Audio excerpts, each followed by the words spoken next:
us win the match. And coming from Bangladesh, what do you think of the facilities here and especially, playing in a country like America? First of all, weather is good, little bit hot, and also Atlanta weather is totally different, and like New York, very cold. So I think U.S. cricket day by day growing up, a little bit change more than I think good for America cricket.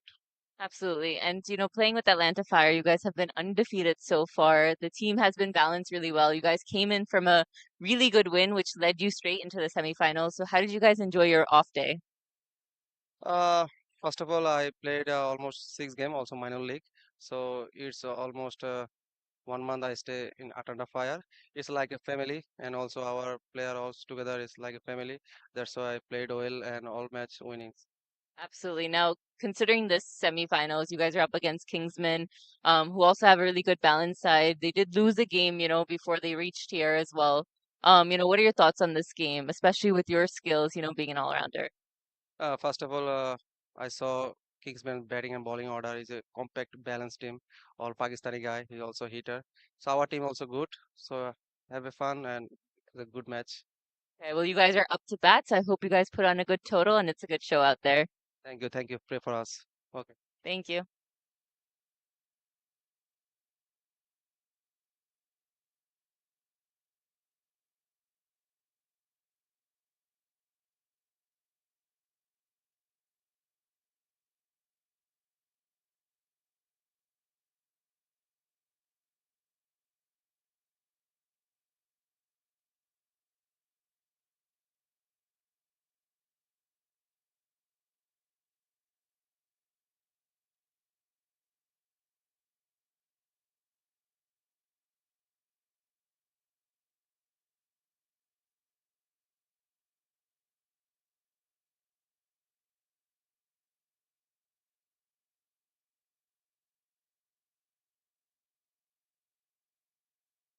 We're here at the pre-match show for the first semifinals here at the Atlanta Open. I have with me Brian Walter.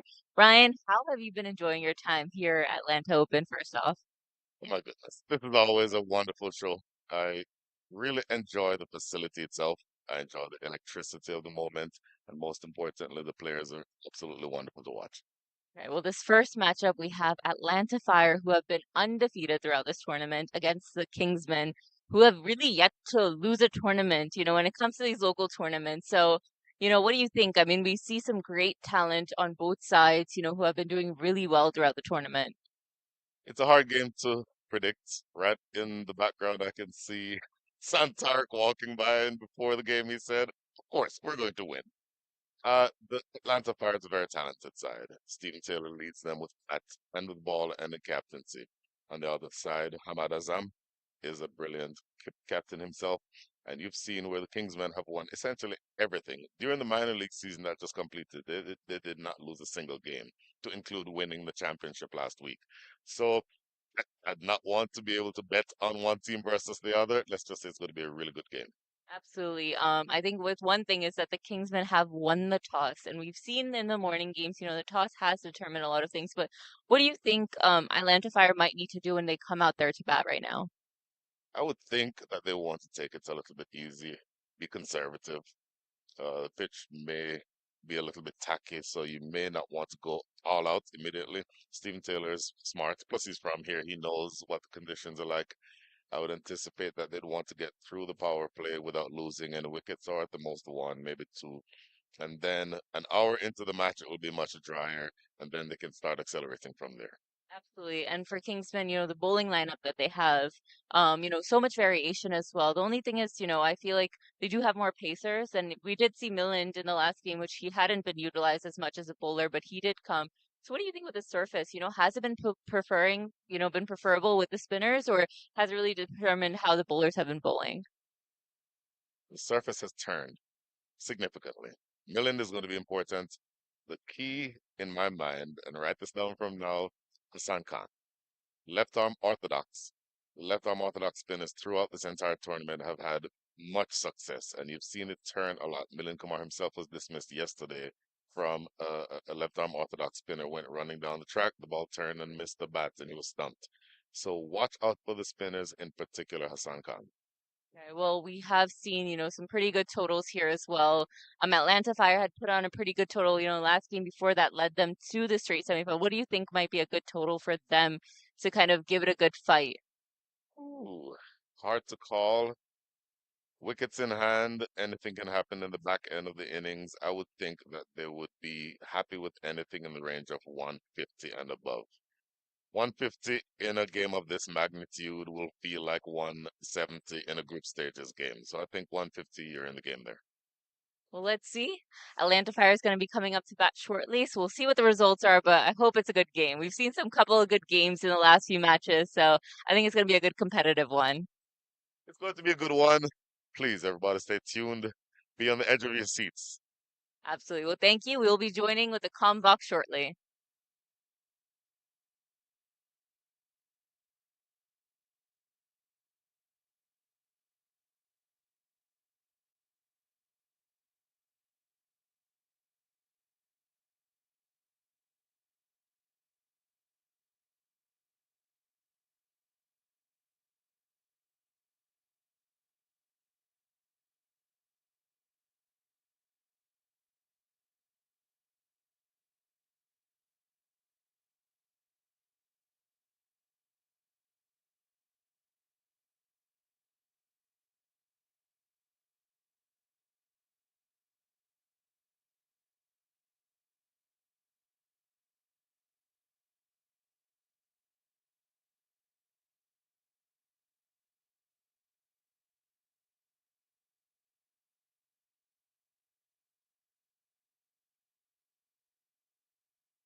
Good morning. Welcome to the Atlanta Fire versus Kingsmen, the Paramount Sports Complex in Rydell, Georgia. Atlanta Open 2024 presented by Tarek Real Estate. Let's go right to the middle after Ali Khan with the toss.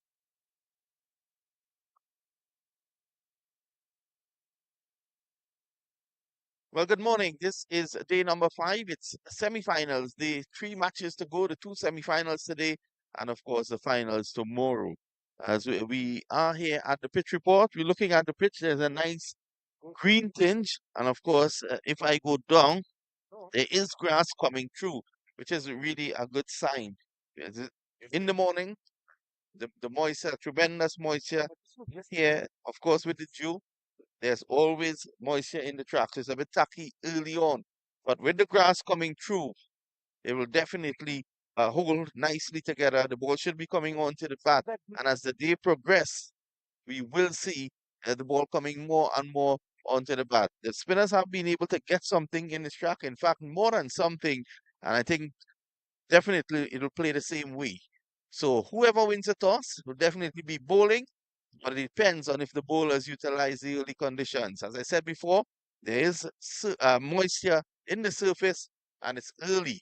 So that first game, especially the first 6 overs, could be very, very critical. In the afternoon game, it's a more even contest. But just to get rid of the moisture in the morning will be a bit difficult. So the team batting, the openers may not be able to really enjoy the power play as they would like to. But all in all, it looks a good track, and we should have an exciting day's play today. It is the first semi-final of the 2024 Atlanta Open. I've got the skipper, Stephen Taylor from Atlanta Fire, Ahmad Azam from Kingsmen, and Babu, the match manager. Who will spin the coin?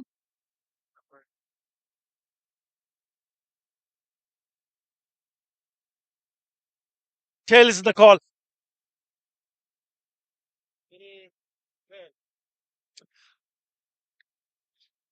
Ahmad, what have you decided? We're gonna bowl first. And the reason would be?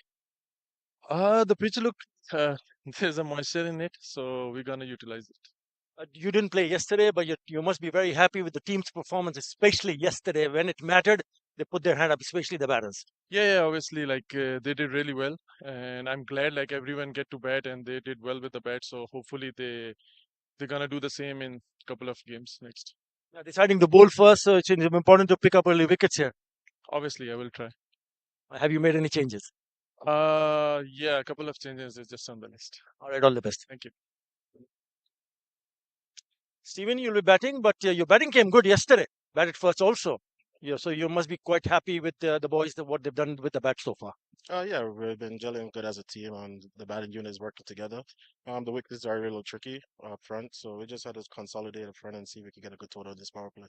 Yeah, you've led from the front, runs with the bat, and also picking up wickets. Any areas of concern for you? Not really. We've been playing good cricket gelling together, and we just want to play some good cricket as a team, and that's what we're doing. And have you made any changes? No, no changes. All the best. Thank you.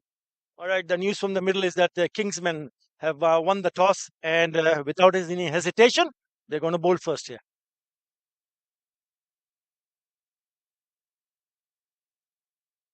Important toss won by Kingsmen. So this is Seattle Huck, the new ball in hand to Stephen Taylor as the Kingsmen themselves decide to have the ball. Very important toss to have lost, you would think, but you still have to play. And we're joined here in the commentary area, of course, by the great Antar Ali Khan. Good morning, Atali. Good morning, Brian Walters. Good morning, all. Yeah, that's what we have seen so far from the skipper winning the toss and deciding to bowl first. Remember, Atlanta Fire yesterday was asked to bat and they smashed 181 for 4. Stephen Taylor climbs into that one, 4 through covers. That is sheer pure class there. Yeah, youngsters watching this is how you play that. He's really went for it and all along the carpet. That is a smashing power driver from the skipper. He carries on 65 of 43 yesterday against Sam Army. Scored when it mattered. He also picked up a couple of wickets, 2 for 22. So had a really good game. And he started in a very good fashion with that cracking boundary on the offside. Absolutely lovely shot to open his account. Goes in the same direction again, but this is well fielded at backward point, Hassan Khan. Actually, that's Captain Hamad Azam. So, good start. What do you think about how the ball comes onto the bat from what you've seen for the first three balls? So it has surprised me because we thought that, when I did that toss, the pitch looked pretty tacky. Mhm. So, but so far it's come very nicely onto the bat. Three delivers into over number one, by the way. We'll work to get the graphics on the screen. In the meantime, you'll just have to trust the word for it. Four without loss after three. Looking to work this on the leg side. And so good four delivers to start. Yeah, it's the first semi-final. The winner go on to play the final. Atlanta Fire versus Kingsmen. Kingsmen also in good nick yesterday, knocking off Kingsman X, scoring 191 for 7 and winning by 96 runs. Atlanta Fire won by 122 runs. So both teams coming good with the bat. And they'll be hoping Atlanta Fire they can put a really good score here. Stephen Taylor looking to whip this around the leg side, misses out, but the first wide of the day signal there by umpire Nuruddin. Yeah, so many things go into the player's mind, especially the batter. When you're opening the innings, early morning, damp conditions, bit tacky wicket, but I think it's important to play to the merit of the delivery. Forget about what the ball is doing. Just do your best, and there will be opportunities for you to score runs. Doesn't matter.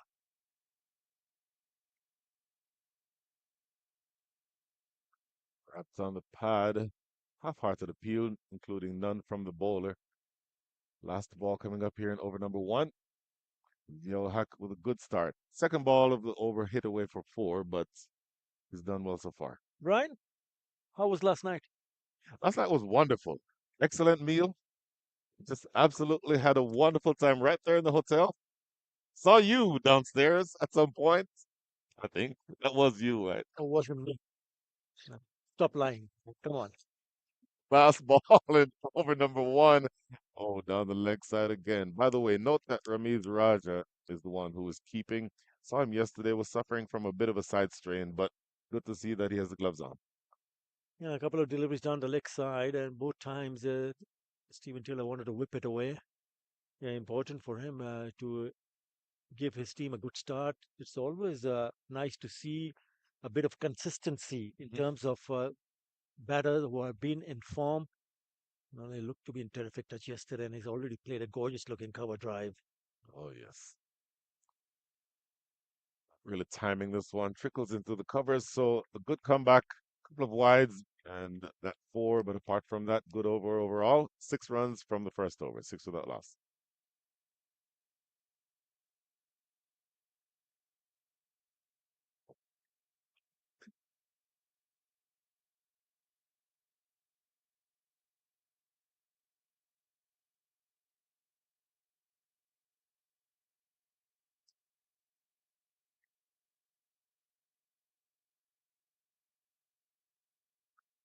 Six runs from one over.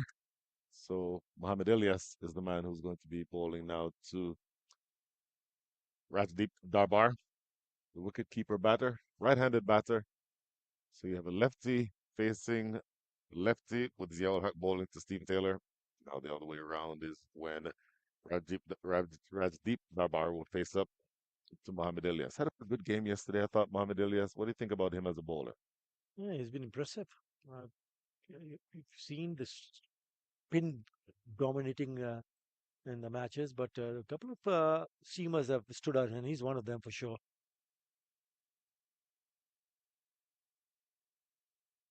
Very full. Down the ground, that will clear mid off.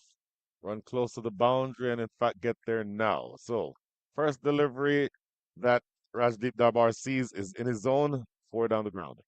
Yeah, it's such a good opening pair for Atlanta Fire.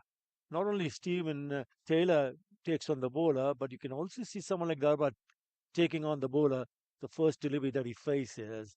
So very important that you got to pick the right one, and that was the right one in the slot over the top. So four, good batting from Rajdeep. So, a lot has been made about the pitch and all of that, but you said it earlier. Forget about all of that and play the ball on its merits. Goes for the big hook this time, missing out, but again, one spray down the leg side. That is that. So develop that thought a little bit. The mental aspect of the game, putting aside anything that you don't control and just focus on what you can control. Well, that's how you can become a very good player because the one that catches the eye is the one who scores in alien conditions, where the batting, if you're talking about batting, you're talking about difficult conditions to bowl, but somehow initial survive and then takes on the bowler. Mhm. Cut away to backward point. Hassan Khan in that spot, for me, probably their best fielder. Saw him take a stunner of a catch yesterday, if you remember, at backward point. And the difference that I saw while talking to both the skipper was Stephen Taylor was not thinking about the wicket, but Hamad Azam was a little bit more concerned. Okay, shall we delay the start because he's not happy? So at the back of his mind, he's thinking about the wicket, not Stephen Taylor. So that can play a big part for players. You got to stay positive. You got to focus. You got to look at what's in front of you. You can't do anything about it. Might as well handle it to the best of your ability and go. You play some natural cricket. You'll note that they've dropped Hassan Khan back to deep point. So one of two men outside the circle, and the second one is square on the leg side, at least for the right-hander. I like what you said about that because it means you control what you can control, and anything that you do not control, put it out of your mind. And I think that augurs well for a good positive start. You see 12 runs on the board already. By the way, thankfully, the graphics team has gotten things underway. We now have the scorecard at the bottom of the screen, and you'll see 12 without loss. 12 without loss after 1.3 overs is a decent start. Going at 8 runs and over, and that sets the target you would think for a big score here for the Atlanta Fire.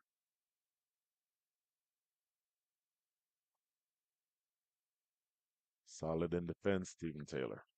He looks good. He looks very organized. Stephen Taylor have been mighty impressive with the way he's handled the pressure early on. Never easy, especially on, at this venue, ground number one.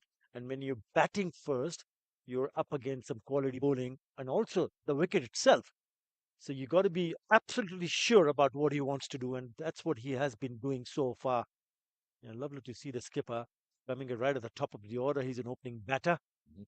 and he hasn't missed out. I can tell you that. Today he wants to go big here. Huge swipe and a miss. First time you see a false shot by Stephen Taylor goes through to wicketkeeper Rami. He's not afraid to hit it on the up also. Yeah, misses complete good delivery, not that far away from the off stump. Maybe I just was also on the slower side. We spoke about taking the pace of the ball, and that is something that we will be seeing not just from one team, but also seamers from the other team trying to take the pace of the ball. Goes for the big drive again. You mentioned he's not afraid to play on the up. Tried it a couple times here, didn't come off. 6 runs come from that over. Score after two is 12 without loss.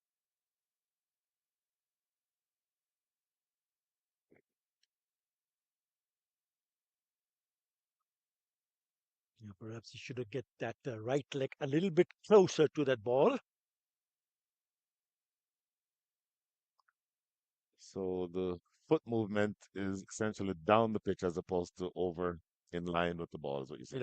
It has to get close to the pitch of the delivery. Mhm. So once you get your foot closer to the pitch of the delivery, then the bat comes through. So it's more of a chance to middle it rather than missing it. So for the first time, Ziaul Haq will be bowling to the right-hander, Rajdeep Darbar. 5 from 3. You saw that four that he hit down the ground. Ziaul Haq presents a bit of a different challenge. The left armer swings the ball into the right-handed batter, so that threatens the pads. So he'll be essentially needing to be careful here to play with a straight bat while the ball is still new and moving. Well, won't get much swing like that at that length. Gets one down to the deep square leg for a single. Yeah, both the batters, yes, they picked up a boundary apiece, but we also need to realize the fact that, yes, there will not be an opportunities every time you go to face a bowler. Mhm. So it's important for them to ensure that even if you don't pick up the boundaries, you're looking to rotate strike. You really want to have a really good first 6 overs because this is the semi-final. The loser goes out of the competition. So you want to have a good start and then you cash and capitalize. Steven Taylor skies it. Who wants it? The keeper calls for it and he takes it. Ramiz Raja makes about 30 yards toward square leg and takes the catch. The captain goes 13 for 1. Just when you're thinking about the batters need to take a little bit time, it was not that short. He's gone for the pull, and it's in a top edge. It's a very good catch. He, what, 20, 25 yards running in the front, Ramesh Raja. That is a very good catch. He'll be disappointed. This Stephen Taylor has to head back to the pavilion. Atlanta Fire, 13 for 1. He certainly will be disappointed. And may I point out again that Ramiz Raja is carrying a side strain that has bothered him. It bothered him so much yesterday that after batting, he was in the field. He did not put the gloves on because it was bothering him that much. But that is a brilliant effort, making some, as you said, 20 to 25 yards towards square leg to complete that catch. So that is great work by the man behind the stumps. In the meantime, you see that the bowler, Ziel Haq, is one who strikes. Important to take early wickets here in the setup.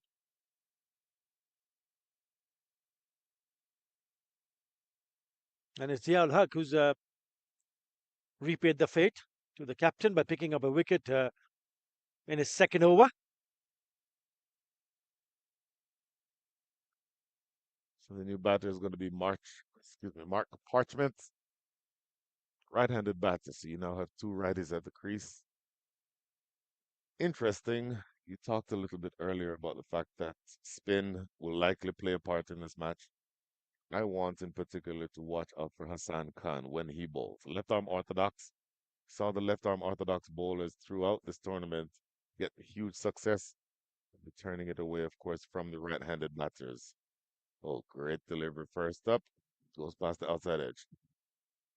Yeah, good stuff.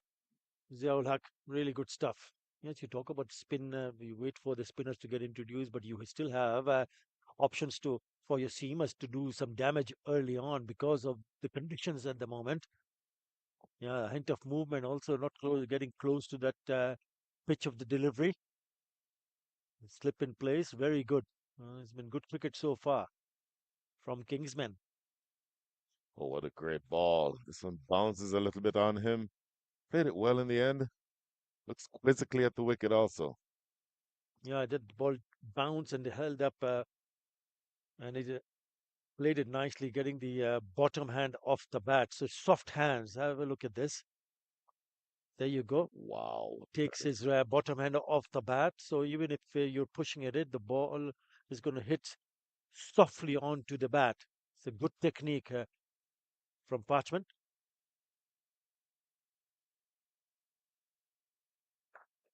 Driven right back to the bowler himself for no run. So this is a great over on the way. One wicket already, just one run scored.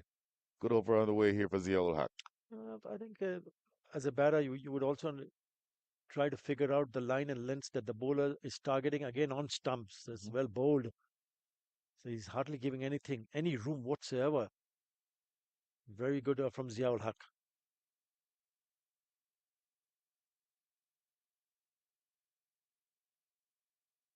Short. No control over that one, and he gloves it through to Ramiz Raja. 2 wickets in the over. What a spell on the way here for Ziaul Haq. 13 for 2. Yeah, two men who are in a good nick. First it was Stephen Taylor, now it's Mark Parchment. They're trying to play that hook shot, gloves it, good delivery. What an over from Ziaul Haq. He picks up another wicket in the same over. Bit of a bother for Atlanta Fire as they lose another wicket. It's 13 for 2 after 3.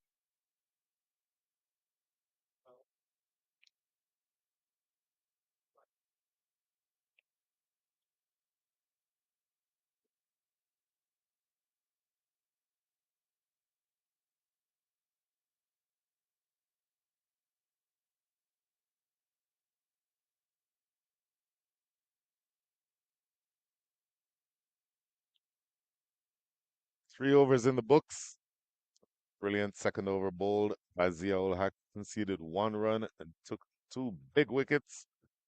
Skipper Stephen Taylor was the first to go. The second you saw that last delivery where Mark Parchment gloved one through to wicketkeeper Ramiz Raja, who's taken 2 catches already, and a good start underway here with the ball for the Kingsmen.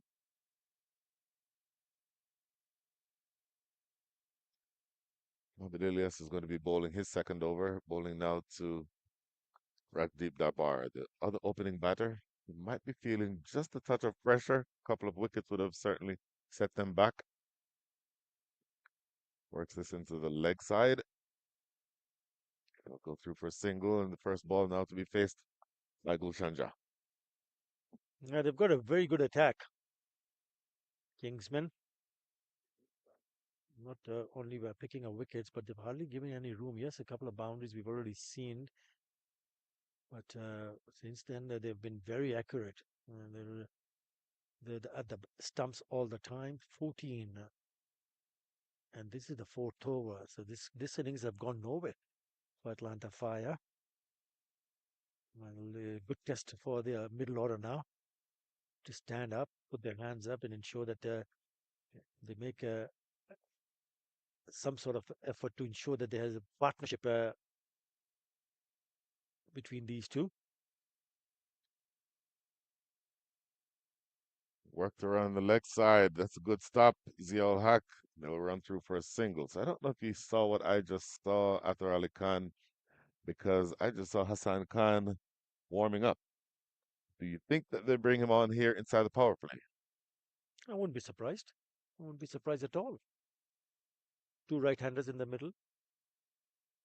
But it also depends because the seamers have done well.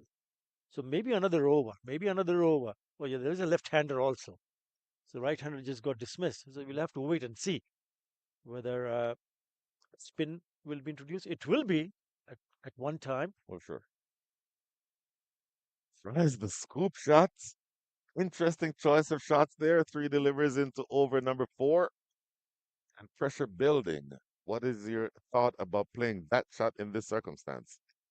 Well, he tried to be a little bit cheeky because the fielder is inside the circle at short fine. So idea was to scoop it, put back to ball, scoop it back fine, and get past that fielder, and it's a boundary.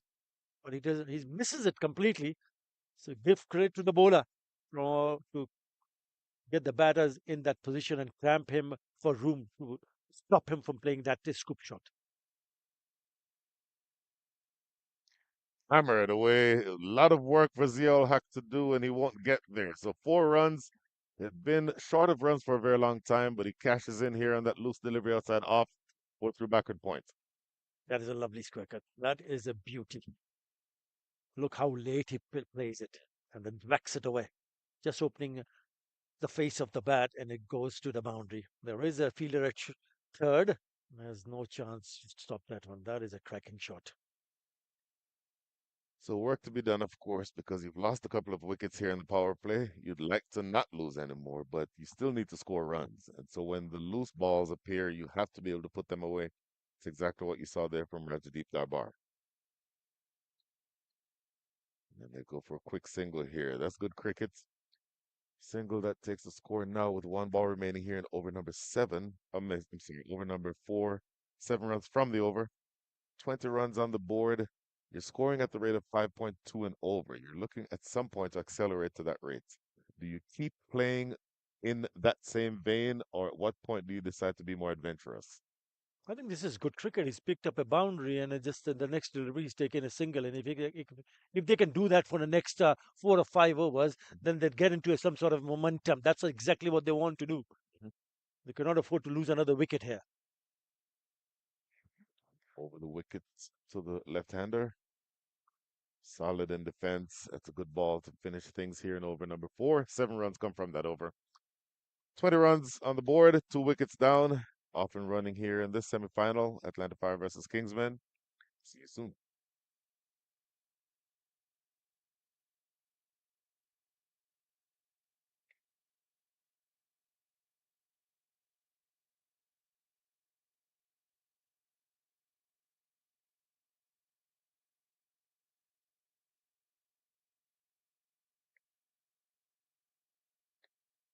Ziaul Haq about to bowl his 3rd over.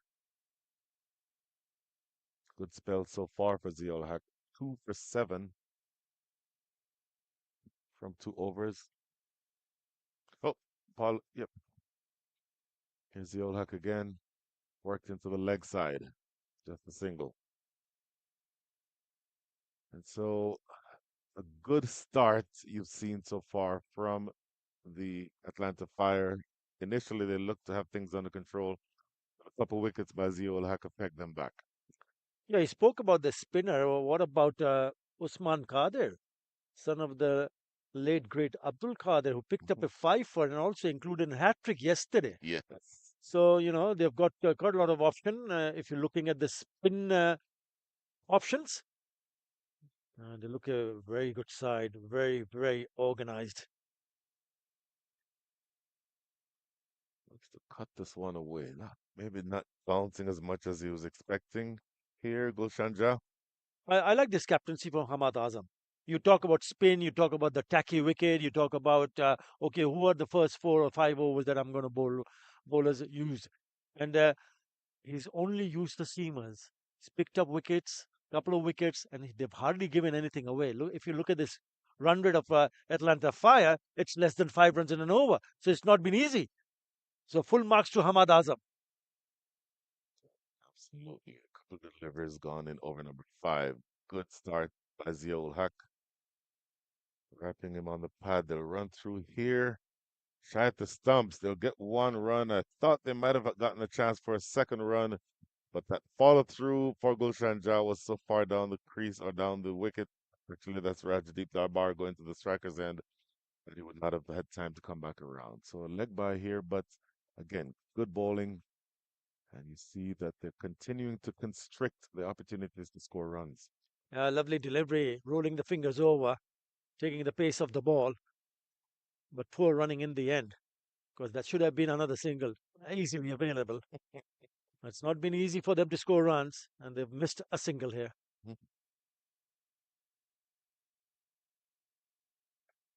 Drilled toward us here in the commentary area. That is a lovely shot. Goes all the way for 4. Oh, great shot.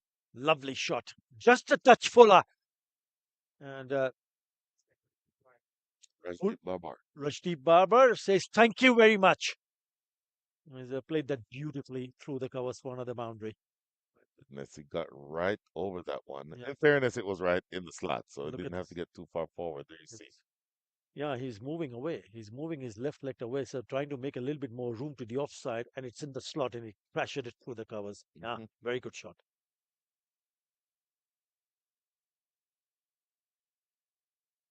Short, and he plays the pull shot, and he got that one out of the screws. 6 over backward square leg. Oh, wow. And now that has got a wow factor in it. Short. One was driven through the covers, so the bowler decides that, yes, he wants to go short at the batter, and he's picked that length very quickly. Yeah, it's gone the distance. It's gone all the way. They loved it. So did the batter, not him. So 1 ball remaining here in over number 5. My goodness, 12 runs from the over. So they were pegged down a little bit by tight bowling, but Rajdeep Darbar trying to change that conversation. Here's the last ball. And they wanted to pinch a single there, not on. But a good comeback, a good over for the Atlanta Fire. 12 runs come from it. At the end of 5, their score is 32 for 2.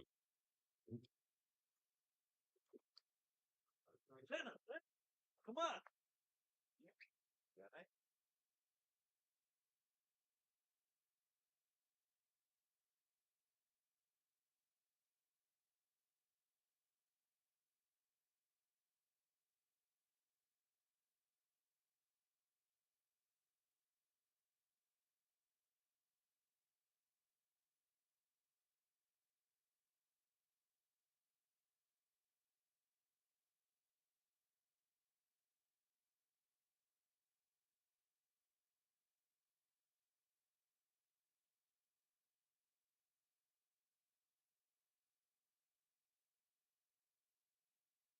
So we've seen 5 overs of the first semi-final, completed 32 for 2. Seen a good knock here from Rajdeep Darbar, and in particular, along with Gulshan Jah, they've posted some 19-run partnership. We've seen a couple of wickets to fall early. That was Stephen Taylor and, of course, Mark Parchment. Cricket continues, 32 for 2, 90 balls remaining. And bowling change, in fact, first bowling change of the morning as I welcome into the box Keshav. Keshav, we've seen good cricket here, and probably in the first 5 overs, you've got to say Kingsman has some bit of advantage with a couple of wickets down. Yeah, good morning to you, Lenny, and to all of our viewers live from the Paramview Sports Complex. It definitely has been a mixed opening. We saw the first ball of the day, in fact, was a lovely stroke from Stephen Taylor, and you thought that would have set the mood for an explosive start. However, kudos to the Kingsmen. They have definitely pegged this game back into their favor with two very important breakthroughs, and it's evenly set in the balance at this stage. And you look at Rajdeep Darbar, he's on 22. He's really batted well. Oh, look at that. A slashing shot into the offside. And a catch well taken, 3 down. Darbar gone. Excellent catch there in the deep. The ball was struck very powerfully indeed, and it was traveling at some pace, reached to him at a good height, so comfortable in the end, but had to be mindful of where the boundary rope was. Third wicket down, Atlanta Fire struggling a bit at this stage, Lenny. Yeah, we've seen the introduction of Waqas Maxu. Take a look at that. When he came off the bat, Kashav looked promising. But in the end, man out of the deep. One of a couple fielders outside of the deep. And how many times haven't we seen batsmen sort for them? As in this case, Darbar gone. I'm glad you mentioned that because we are still within the power play, so two fielders alone are outside of the 30-yard circle. And what about the strategic field placement? It could very well be that they had a strategy and a plan in place for that batsman. You can see most times when you have two fielders outside of the circle, Lenny, you might either have a third man, a long off, early stages in the innings, maybe a deeper wicket, a deep cover. However, that fielder was at deep backward point, a very unusual position, but set there as the ball went straight to him. Lovely planning here from the Kingsman and execution thus far. Yeah, it's Usman. It's Usman, Mohammed Usman, who took a catch that went down his throat as Rohit Kumar Paudel comes to the middle. So two Nepalis, Usman Kadir, sorry, and so two Nepalis play out in the middle. Rohit Kumar Padal and Gulshan Jah, they will have to rebuild from here with 88 balls remaining. And you look at oh, that's well stopped by the man in the circle, saved the run. And Keshap, you got to say that the power play has gone pretty well here for the Kingsmen. Well, definitely so. With 33 for 3, very important wickets at the start of the innings. To lose 3 wickets in a power play is never an easy start for any team batting. Yes, you will certainly have competency lower down in your lineup, but it just as Atta was mentioning previously about momentum, he did in fact say they definitely don't want to lose another wicket at this stage, and unfortunately, it has happened in this over. And it's ironic when you look at their power play, play output during the course of this season, it has really been good for the Atlanta Fire. And they come into one of 2 semi-final here, and they're struggling in this power play. Not only Kashab, they've lost 3 wickets, they've only posted 33 runs on the board, which is a bit of a concern when you look back. In their 3 previous games, they have always gotten over the 50-run mark during the course of their first 6 overs. Yeah, right on spot there, Lenny. In terms of the frequency and the high run scoring from Atlanta Fire, this is certainly an anomaly because they, in fact, had the highest net run rate coming into this playoff stage. Into the offside leading edge. And Rohit Kumar Paudel doesn't last long. Simple here for the Atlanta Fire. Breakthrough again. Skipper Hamad Azam taking a comfortable catch.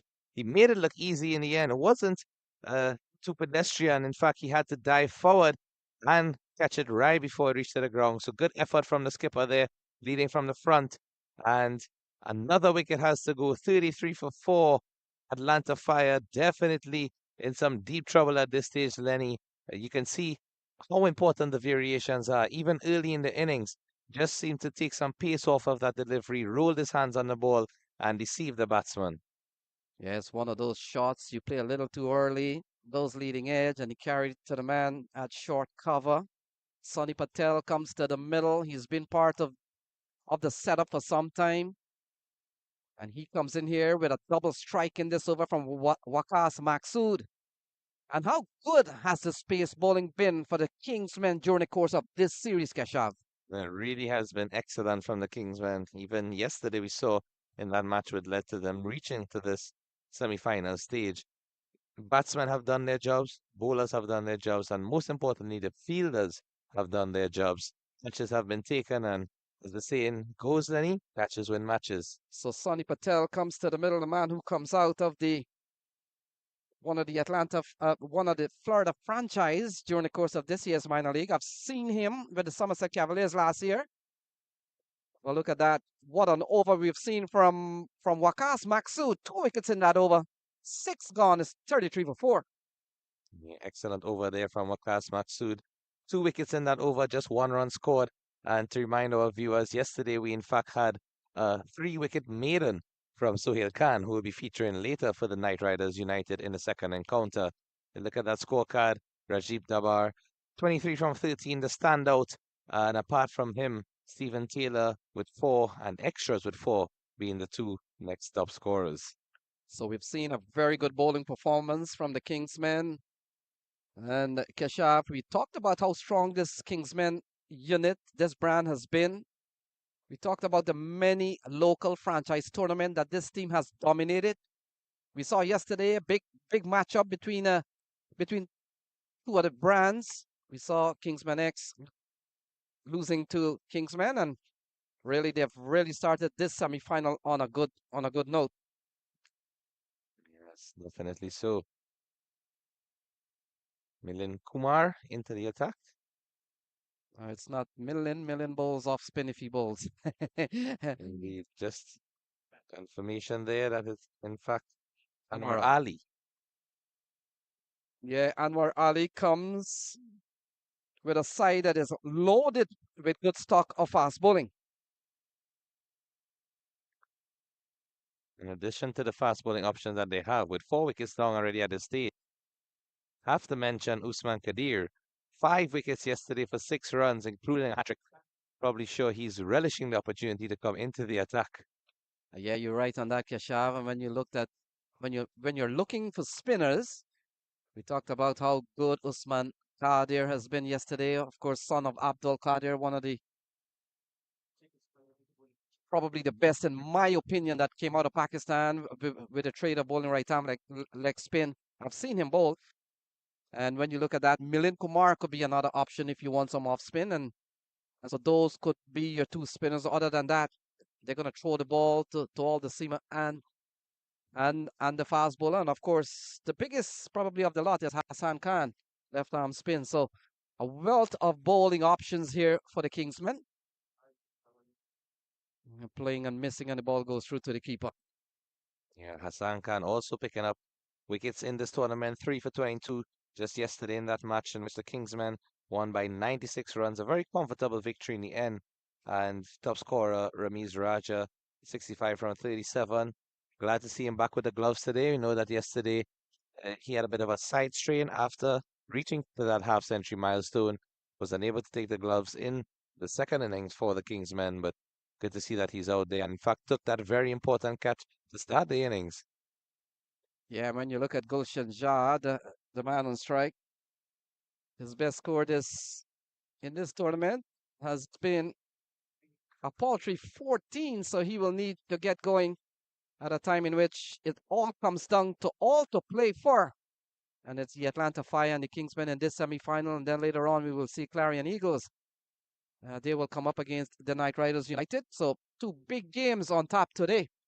And of course, who will go to the big dance? You can see a look at the Manhattan runs per over chart. 5th over certainly was the best for the Atlanta Fire in this innings. And 2 overs with 2 wickets each in them being very, very difficult for the Atlanta Fire to get any sort of momentum going forward. The ball stroked into the offside, and we talked about the handful of Nepalese player in attendance at this tournament. Keshav, Nepal will take on the US in a in just under a week up in Dallas. And it's no surprise that we've seen our fair share of some of the players from Nepal. They're getting tuned for their encounter with the US in a matter of just under a week. And likewise, from the US perspective, we've seen a lot of talent on display. A couple of the players in some of these teams, in fact, would have to be going to trials. See them mention it in the pre-game talk. So all looking forward to doing their best. It's a very defensive Gulshan Jas. 7 over gone. Have we witnessed a maiden there? It might have been 33 for 4. Yeah, made it indeed after 2 wickets in the previous over. At this stage, I mean, really and truly, it just goes to show you how important those early breakthroughs were in the power play, Lenny. Given the fact that the batsmen are fully aware of the potency, the spin bowling options that the Kingsmen have. What do you think is the best strategy at this stage? Do they just try to rebuild? I think the main aim should be back to the 20 overs, and whatever total you get at that stage, go there and try to defend it. Doesn't make sense to go too aggressively and continue to have a downslide in wickets. Yes, Kashav, they will have to make use of the remaining 78 balls with 4 wickets down. It's not going to be easy. Sonny Patel is the leg spinner all-rounder. We know he can bat, but it will take quite a bit from here going forward to really counter-attack this tough bowling attack. We've seen Wakas Maksud, a couple of strikes in the last over. We've seen Zia ul Haq, one of the best around in this tournament. Mohamed Ilyas, he's bowled with good pace. And we haven't seen the top-class spin of Usman Qadir and Hassan Khan. Imagine if both of them come into the attack at the same time. Just to keep that pressure at both ends. It's going to be uphill task for Atlanta Fire. So he allows the ball to go through, and Kashav, we talked about the Atlanta Fire when we came down to the teams being ranked. They were the #1 ranked team. We saw Clarion Eagles. How much is the day off in these short tournaments impact a team as they come into the semifinal? I was now going to mention that same thing to you, Lenny. You can see that the fire just seems to not be blazing as fiery as it should.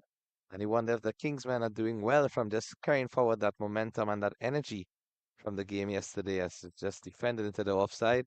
No run again, but excellent point there, Lenny. It's a short tournament, and yes, players need rest, but at the same time, do you think that one day off can just make you switch off a little bit while the other team is still completely switched on? Yeah, Kashav, you and I know in these short tournaments, you play a match pretty much every day. Sometimes you play 2 matches per day. And I wonder if the Atlanta Fire is a little bit cold. We talked about fire and being cold. That's very going down the leg side might have been. Owen Brown says not out, but I'm wondering myself if they have gone cold coming into this early morning match. It's 33 for 4 now. Yeah, so at this stage, I think Atlanta Fire just needs to regain their confidence. It could be that this early setback has pushed them, and you can see that delivery was just a bit high as well.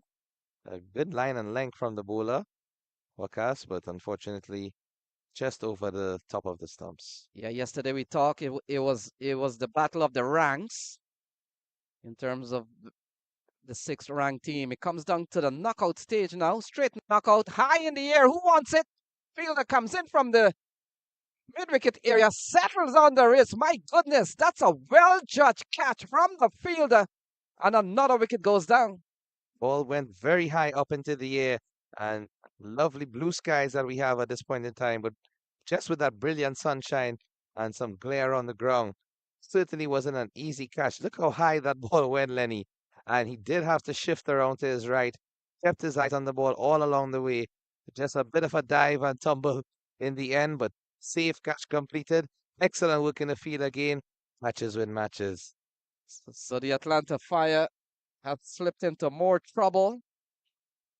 Wickets falling at 13, 13, 33, 33, and 34. So if we follow the pattern, Kashav, by just the numbers in which the wickets have fallen, and if that pattern continues, they could lose another wicket here on 34. Well, in fact, since we have joined the commentary booth, Lenny, We've seen a couple wickets fall and not much runs being scored. And at this stage, really and truly, they just need to bat a bit sensibly. Yes, you have to score runs, but I don't believe there's any need to take unnecessary risks given the scorecard and given the fact that 12 overs remain after this delivery. Still some 72 balls to face from these batsmen. And if even they get a run a ball at that stage to take them over that 100 mark, it'll be a psychological factor to take into account when the Atlanta Fire has to defend whatever total they put on the board. So amazing bowling figure here from Maksud. 3 for 1. And folks, when I say 3 for 1, it's not 3 runs for 1 wicket. It's the other way around. It's 3 wickets for 1 run. And it's not a special either in any of the dub stores. So Newman comes to the middle at 34 for 5. And Atlanta Fire and Keshav, I'm going to pose a quick question for you. We'll talk about this in the next over. How important has been the toss? This one outside the off stump, playing a miss. 8 overs gone. It's 34 for 5. The importance of the toss in the entirety of this tournament has been a very crucial factor. 99% of teams that have won the toss have in fact bowled first. And you can see a nice bit of movement away off the pitch from the seam of Wakas. He certainly is putting out all of his variations on display. You've seen him roll his fingers, see him bowl the delivery seam up, and just use the advantage that the pitch has to offer in this first innings of the game. And when you look at the Manhattans here, not so much with how tall the buildings are, but look those dots. Those dots tells you the fall of wicket. There are 5 dots there. Third over, sixth over, eighth over, just falling wickets too quickly for the Atlanta Fire's liking. So Anwar Ali will continue. We've seen a super bowling performance from Wakas Maksud, 3 for 1. And Anwar Ali will come into bowl to Sunny Patel, Atlanta Fire. Being put under pressure here. 5 wickets down with just 34 on the board. And look at that, steered into the offside. And I asked you about the toss because these early morning games, and we know generally sometimes the toss dictates the contest. And quickly when we saw Hamad Azam called correctly, without any thinking, without no hesitation, he opted to bowl first. Things have gone pretty well for them. Yeah, I mean, winning the toss was one of the most crucial factors. And as you rightfully said, they had no hesitation to bowl. I think if Atlanta Fire won the toss, they would have taken the same decision because there was just awkward chuckle from Stephen Taylor at the toss having lost it. And of course, we know if Taylor had won the toss, he'd have been bowling right now. But in the end, how much toss has really impacted a cricket game? If you do the studies, if you do your research, they'll tell you that a lot of time choosing to bat or bowl has really provided better result as against when you've lost the toss. And we talked about that because of the fact that there was a little bit of hold up, started a little bit late, maybe 30 minutes late. And quickly when Hamad Azam won the toss, they opted to bowl and things have gone pretty well for them. And why not? They have got the firepower to really exploit the conditions to bowl first on a morning game. Good bowling again. Sonny Patel is gonna cheek one here, and in the end, well run, 35 for 5. Just to touch on that point of the toss, the reason why it is so important is because of all of the variables in play in a game of cricket. The weather conditions, the pitch conditions, due to the fact that it's a turf pitch, and you have to consider the morning dew, which is very intense. I know that it's a bit cold, especially for me personally, but you seem to be very comfortable, Lenny. Yeah, Kashav has walked with a New York winter coat. I live in New York and I don't own a coat as thick as this. I'll tell you that. I think it's just about being acclimatized because you can see most of the Kingsmen there, in fact, still have on their jackets and their hoodies. So probably just feeling that bit of morning crisp air. Well, I wouldn't lie to you. I mean, you see me with a short sleeve, but there are 2 shirts on. I wear both shirts they gave me. I can't see no other reason to do it. So ball again defended, and what else can you do at this stage of the game? 68 balls remaining. I think the batters are probably inclined to probably see out all 20 overs. We talked about how tough this bowling attack has been, and we haven't seen the best of the spinners yet. Yeah. And what's also very important to note is that apart from winning the toss, which was a huge factor, they have been bowling in the right areas and the right spots. You can win the toss and still bowl errant deliveries and be put away. But the Kingsmen have certainly stuck to their task, consistent line and lengths. So Zia Shazad will get off the mark. And when you look at the matchups about the team coming into this semi-final, Kashav, we talked about the Fire being the best ranked team from yesterday. They drew by into that quarterfinal, quote unquote quarterfinal stage yesterday, and here they are. And they're taking on the Kingsmen, who are ranked number 5, got past the Kingsmen X yesterday. And here they are, a straight knockout. That's the beauty of playoffs and knockout, isn't it? You can be low down on the table right before, but once you get in with a chance and you carry that winning momentum going forward, it's everything to play for. 100,000 US grand prize on the line. So ball cut away into the offside, can't score. And we talked about the Kingsmen are the defending champs from 2023. They're playing well, 9 gone, 36 for 5. Nice smooth run up on action. Good delivery again. Nipping off the seam, cramping the batsman for any sort of room. And they have maintained that line just outside of the off stump. In addition to bowling some cutters and slower deliveries, the batsman to play uppishly. And it's good that we also have the physiotherapist on site, treating the players with any sort of injuries that they may have. And of course, the youngsters out here on this lovely scenic Saturday. Yeah, they've brought out their electric bikes. Times have changed. No pedal bikes anymore. It's all electric. I was now going to ask you, Lenny, if you have ever driven one of those. Well, I've done the scooters around, yes. From time to time, cricket continues. 36 for 5. Zia Shazad and Sonny Patel out in the middle.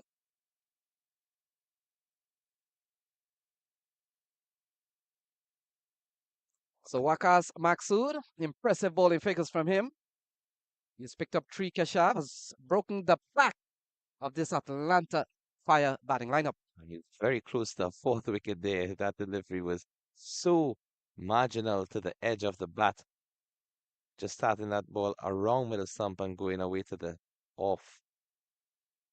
So ball cracked into the offside, can't score. When you look at the top of the table of most wickets in the tournament so far, Simhadri. Your friend Simhadri, he's at top of the pile for now. He's 9 wicket. He comes next.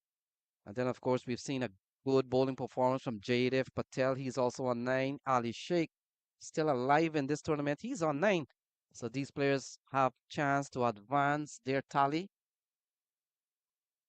And Harmeet Singh is on 8. So yeah, he's coming next too. So all these men are in contentions to really put those numbers upwards. This one into the offside, can't score. How good have Maksud been? Excellent delivery again. And after each delivery, he's just having a small chat with the batsman. A nice cutter here. Just rolled his fingers at the last moment. You could see the turn on offer already. If that's the amount of purchase from an off cutter, imagine when an off spinner or left arm orthodox comes into the attack and puts some revolutions onto that ball. Waqas Maksud. I'm wondering, Kashav, when he comes down to have a chat, maybe with Zia Shazad, is he asking me, are you planning to draw this test? It's very good camaraderie outside there, and you can just see it as well. Good feeding attempt after that ball was struck down the ground. Batsman just giving it a pat on the back. Yeah, these days in franchise cricket, one day you're teammates, and then 24 hours later you're against each other. Love to see that friendship in the sport. After all, cricket is a gentleman's game. Yeah, it's good to see players playing in the spirit of the game. Here is Waqas Maksud and Shazad. It's a single out towards the offside, and the run rate has gone to about 3.7 here, Kashav. What a bowling performance we've seen here from the Kingsmen. But given the score at this stage, Lenny, 37 for 5, with one more delivery in the 10th over, projected score is not looking too great for the Atlanta Fire. It certainly would be well shy of 100 runs at least. And you would think that by the time the sun dries out any of the moisture on the pitch, Team Athens second would be relishing the opportunity to chase whatever target that they set. So final ball in this over will carry the game to a 10 over mark. The numbers does not look good here for the Fires. Fire having been sent in, led by Stephen Taylor. And Maxud runs into bowl to Sonny Patel, and Patel allows one or try to play at one outside the off stump. 10 gone. Our session is done. And up comes Shaw Faisal for the first time this morning, along with Attar Ali Khan. 10 gone, 37 for 5.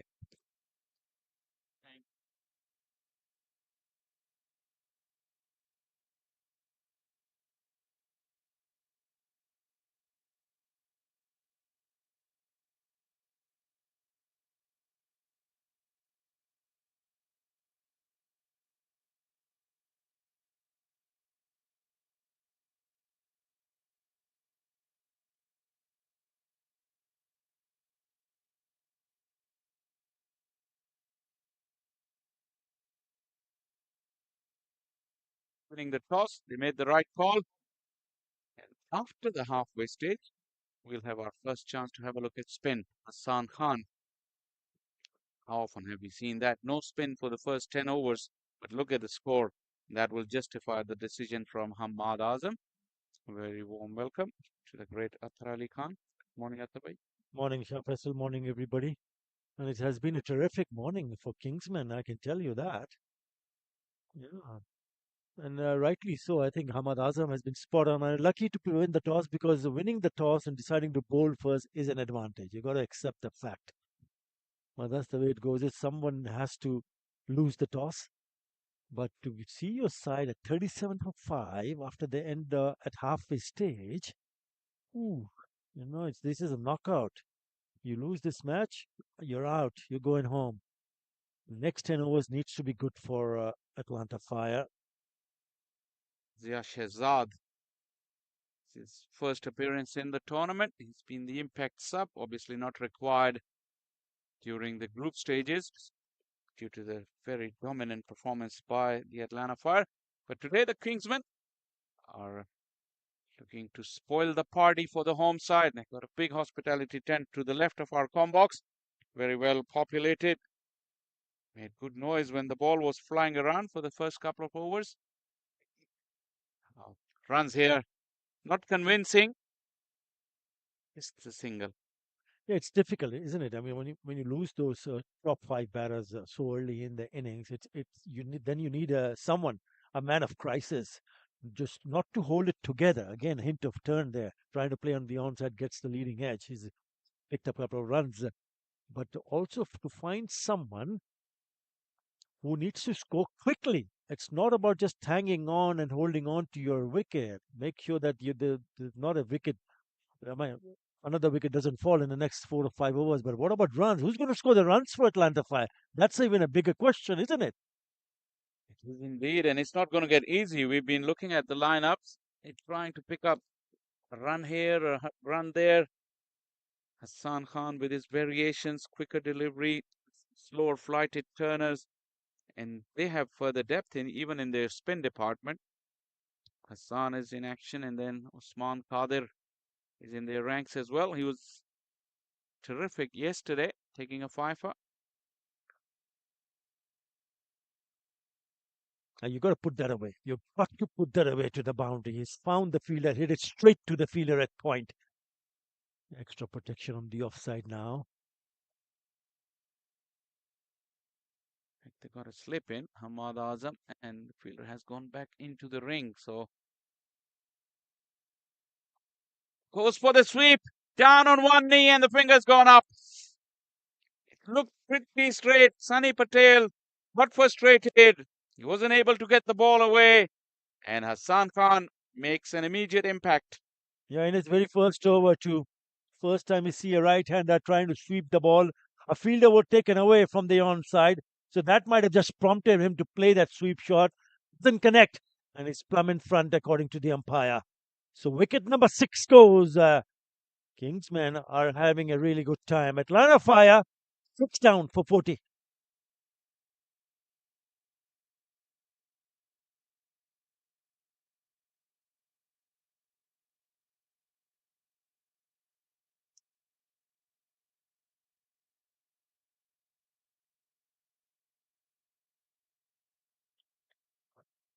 Can we see the replay when we come back?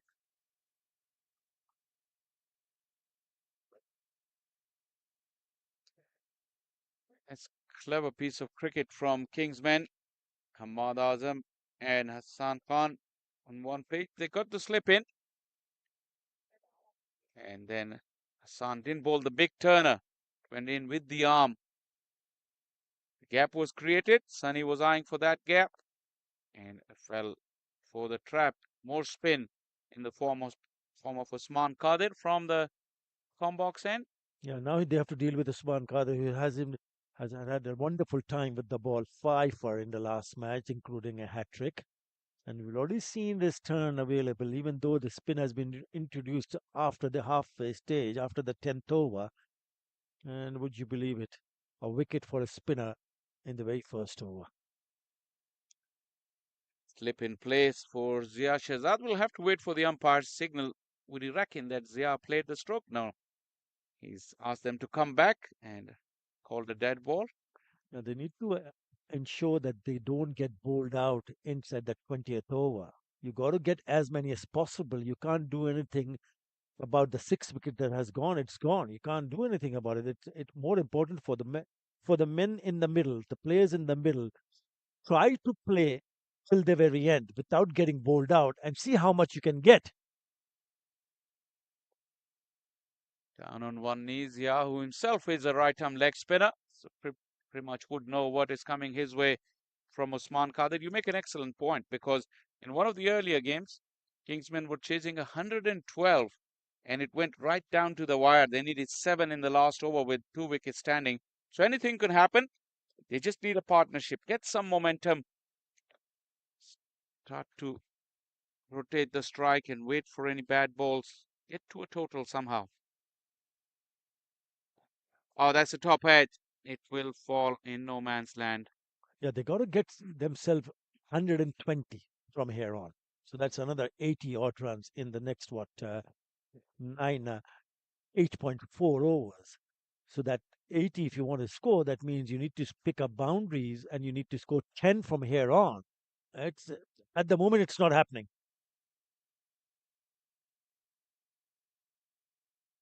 Usman Qadir, if you put pressure back on him, he'll give you a freebie here and there. But if you allow him to bowl, we know that how dangerous he can be with all his variations and skills. Yeah, the reason I say is 120, then there's something for the bowlers to defend. If you go below that, it's going to be mighty difficult. That's a googly. Turned the other way. Shafuddin had no clue. You're absolutely right. At least they need to target something and go about it very sensibly. That's a beautiful delivery. The wrong one. He's getting plenty of revs on the ball. You see the ball drifting away and then turning back in, leading edge. Batters are not comfortable here, but they need to hang in for the sake of Atlanta Fire because there is no tomorrow in this game. Win it or go home. 12 gone, 44 for 6.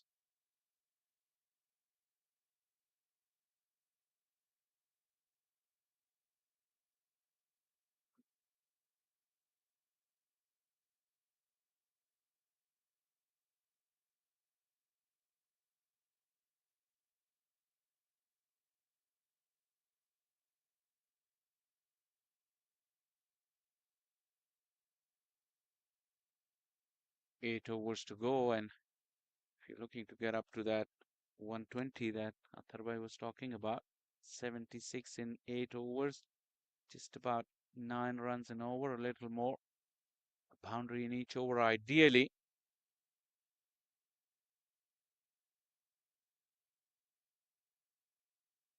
Yeah, he's someone who can strike big. Mohammad Saifuddin, former international,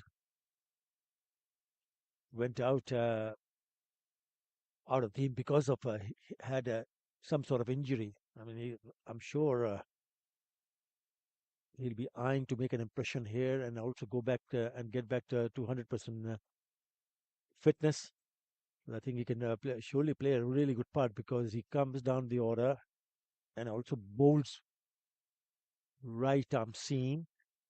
And if he gets going, he likes to go hit big shots. But how is he going to plan to do that? Because this ball, the last one, turned so sharply. And then the quicker one. Zia has nudged it along. It's very fast, but won't get a chance to come back for second. Yes, Zia also is a very capable bat. He's known as an all-rounder in this circuit.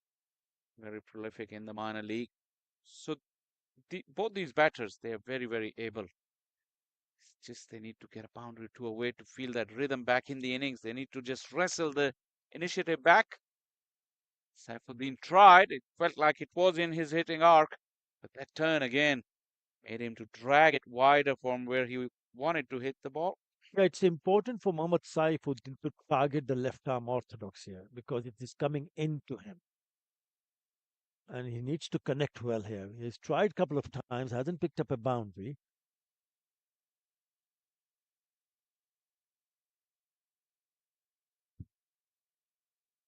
Slight adjustment on the onside field in the deep. Hassan wants his angles to be perfectly right.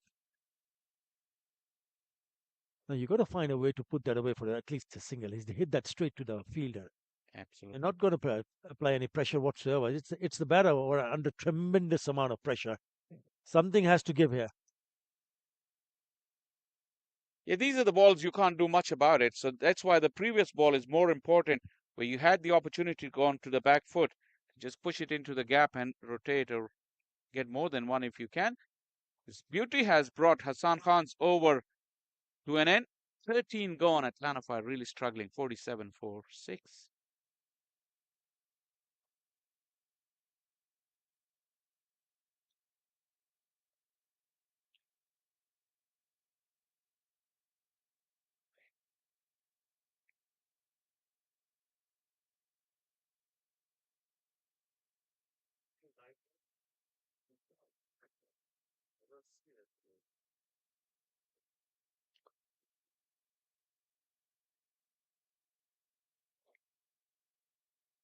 Usman starts off with a googly. The brilliant delivery. I think Atlanta Fire will need to understand that their bowling attack is pretty good also.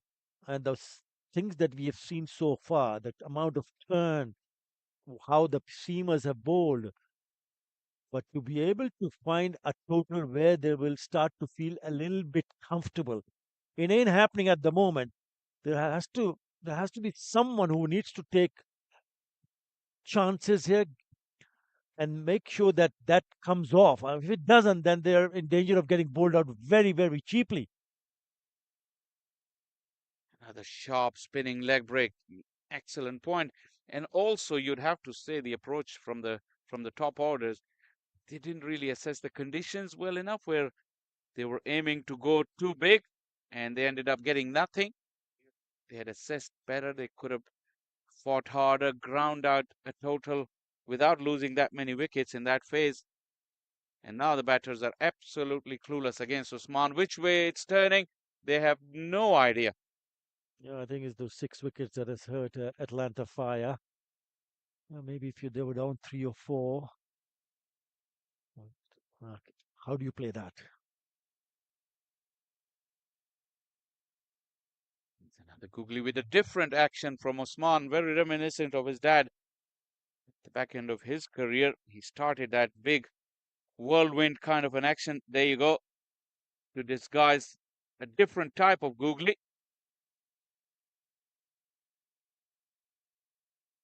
This is short. It took a long time coming, but finally it has, and Atlanta Fire will bring up their 50 with this maximum. Yeah, that's exactly what I was talking about. He's more than capable of putting the bad ball away, and he needs to stand tall for his team. Mohammad Saifuddin has picked up a long hop, and it gave the treatment that it deserved. It's gone the distance, maximum. Is this now something that will be seeing from Atlanta Fire? Do they get fired up? Do they get to go and smash few more boundaries after 14? 53 for 6. it was the last ball. अगर ये उस्मान चौथी या पांचवी करता तो उसने पांचवी फिर को कब से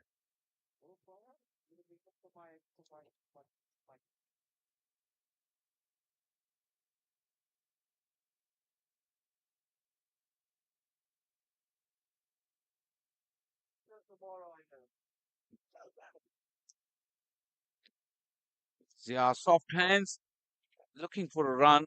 Safedin isn't ready. Yeah, this last 6 overs of 5.5 now. Yeah, they're leaving it a little bit too late. Yes, there was a six of the last delivery on the previous over. They need to find boundaries here. Wrong option, you'd feel, with so much turn. Zia Shehzad is targeting that mid-wicket boundary. With the amount of turn, that ball is going away and further away from his hitting arc. Yeah, then try to hit it on the offside. Play with the spin. Like that. Yeah, they've got to get Mohammad Saifuddin on strike, and they've got to make him bat as much face, rather, as much balls, because he's the one. I think he's the key for Atlanta Fire. If he kicks on from here on, then maybe they might just get close to 100 even. And if it doesn't, then see you later. Yeah, that's a better matchup there for Saifuddin. Hitting to the onside. This is where he's just had a look over his shoulder. Over the wicket. Change of angle. It's a good delivery. Hassan Khan is not likely to provide you any freebies. Oh, what I haven't seen, Atharbhai, I'll ask your take on this. But a few batters have used their feet with so much turnaround. Not prepared to come out of their crease. Yeah, because of the not they're in danger of if they do that and if they miss it, then there's a stumping on offer. So whether they want to take chances or not, we'll have to wait and see. Did the umpire signal a no ball? I haven't seen. He was completely side on to us, but was it a wide? Yeah, it has to be.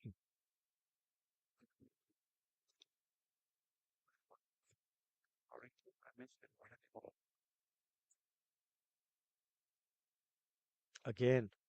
Again, not putting it in the gap. Again, missing it completely. When the ball starts to turn that much, it's difficult for the batters. Well, which one to go down the wicket? It's difficult. It's not easy. And the swing and a miss. Zia Shehzad has been swinging like a rusty gate. No connection so far. 15 gone, 56 for 6. Yeah.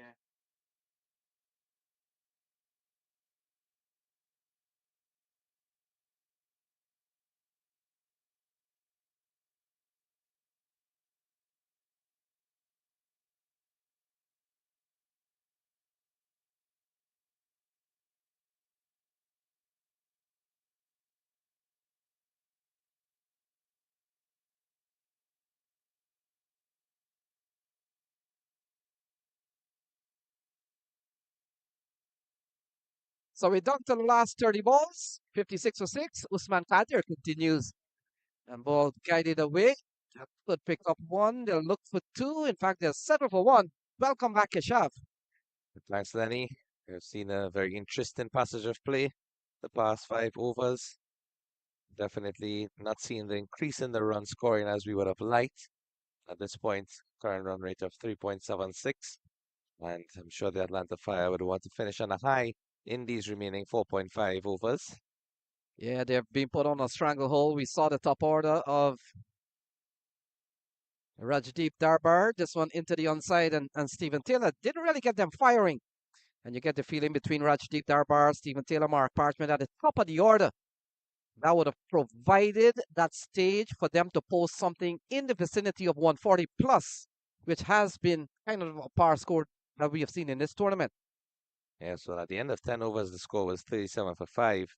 And at this stage, 57 for 6. Just 20 runs added and 1 wicket. Oh, big shot here from Shaifuddin. Could go all the way. It has. A lovely strike from Shaifuddin.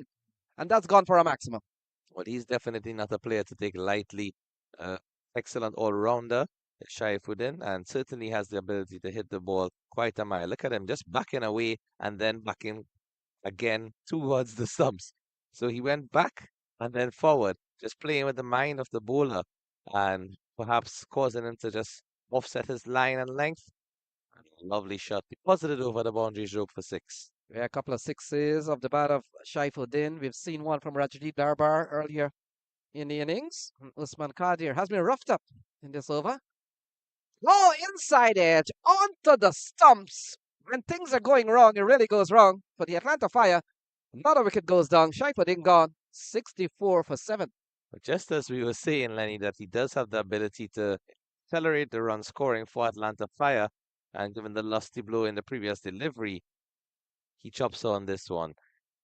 Typical leg spin, no real set of variation, but nice area in which it was pitched, and cramping in for room with that cut shot takes the bottom edge of the bat onto the stumps. And while there's a break in the action, and Justin Dill comes to the middle at 64 for 7, Kashav, we are also going live in the ground. I know some folks in those red circular tent has the broadcast blasting by a few decibels.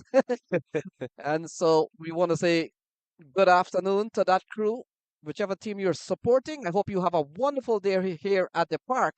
It's semi-final number 1. Yeah, so good afternoon to everyone who's enjoying the stream live from the Paramveer Sports Complex. And we're definitely grateful to see much more spectators on hand today. You know that it's a Saturday, a weekend. Kids can come out, parents, families, supporters, everyone, to witness the lovely game of cricket. And it's a double header because we do have another encounter this evening. The Knight Riders United and the Clarion Eagles coming up next after this game. Yeah, Justin Dill comes to the middle with 26 balls remaining. And folks, if you're wondering what's the record in T20 International for the 8-wicket partnership, well, oh, that's a lovely shot from Justin Dill running up towards the fine leg boundary. And he picks up a couple of runs to start. Good shot, well executed here from Justin Dill. Nice innovation used. We know that in the modern format of T20, lots of scoop shots, reverse sweeps, paddles, even switch hits. He didn't really set up himself in the best manner. You can just see he was unsure, in fact, where the ball went after he played that paddle scoop, but thankfully getting some runs from it. At this point, anything goes, Lenny. We can throw the kitchen sink at it. Only 3 wickets left. Have to get some runs here, Atlanta Fire. Oh, into the onside, and that's a reverse shot, and that's gone for 4. Lovely again here from Justin Dill. What innovation indeed. The first 2 deliveries that he has faced has been 2 unconventional shots. And an excellent end to this over thus far. Just take a look at the placement as well. He was fully aware of the fielder deep on the offside boundary and played it just wide of him. 70 for 7 after 16. So, folks, if you want to have a quick run through of what has happened here from a bowling perspective, we've seen 2 for 80 from Ziaul Haq, none for 12 from Mohammed Ilyas, 3 for 2 from Waqas Maksud. Hassan Khan will get ready to bowl. He's bowling at 1 for 9, and we've also seen 1 for 24 from Qadir. A play and a miss, and the ball beats the outside edge of Zia Shazad. So we come down to the next 23 balls, and Kashav, if you're wondering, what's the highest T20 International 8-wicket stand? Well, the amount is 90, and that is posted by Paul Momsen and Satyan Sharif. Oh, swept away nicely from Scotland against the Netherlands. And boy, do they need one of those 8-wicket stand. Well, cricket is a game of glorious uncertainties, and we are definitely mindful to not make any presumptions because the game can change on its head within the space of 1 over. So by all means, we will send positive energy towards the batting team to get to that score. Make it a very competitive contest if they do. And have to realistically note the excellence of the fielding team at this point. So the crowds are coming in their numbers. And they're here for the contest. Not too sure which team they're backing into the hands of the fielder. And he bobbles it for a second, but holds on, and another wicket falls. Cut away powerfully, but in the air and straight to the fielder. Diving away to his right there was Anwar Ali. On the first occasion, a bubble, but thankfully it didn't go too far away from his body, and you can see the relief from his expression. 72 for 8 at this stage. It's all going downhill for the Atlanta Fire. Can they find some sort of impetus in the remaining deliveries in this innings? 2 wickets left, 3.2 overs. What do you think is a good total at this stage, Lenny, given all of the factors that we have taken into account? Well, they've got 20 balls remaining. Run a ball will take them to 92, under 100. I would want to think you want to get over that triple figure mark. It's a big psychological difference from a score when it's 99 to when it's 100. It's a difference of one, but mentally, three figure is what you want to get. Maybe 110 if they can get to that, 120. As Newman comes to the middle, Amila Aponso, leg spinner by trade, but he comes in here with 20 balls remaining. We have seen a couple of wickets here from Hassan Khan, bowling at 2 for 11. And the bowling has really been on top of the Atlanta Fire. I definitely agree with that. And I'm sure Atlanta Fire will be backing themselves because they do have a lot of bowling depth in terms of the first couple of games. They have dismissed the teams very cheaply. And by all means, I'm sure whatever total they set, they will come out here playing to their 100% abilities. Gotta get over to the three figure mark. And that requires 28 runs. Won't be easy with 19 balls remaining. I think if they get to that 100 mark, they'll be more than happy. And it's no easy feat, especially with the bowling competency on hand. But by all means, they can make a game of it, Atlanta Fire. Oh, lofted into the offside. Long off. Settles under it. Takes the catch. Easy catch in the end for Milind Kumar. And boy, another wicket goes down, 72 for 9. Flighted delivery from Hassan Khan. Nice loop into the right-handed batsman. Hit uppishly and was still some distance shy of the boundary, so didn't really get the proper connection on it. And you can see when he played the shot, his head just lifted at the last moment. Right there. Didn't keep his head still to get the full force and connection and mistimed that delivery. Another wicket has to go. 72 for 9. I need that 100 is becoming more and more difficult to reach towards. I mean, it's really tough for the batsman because you want to play your aggressive strokes, and at the same time, you want to keep the scoreboard ticking over. Do you think they might be minded to look for some quick singles, some running between the wickets, rather than the mighty blows?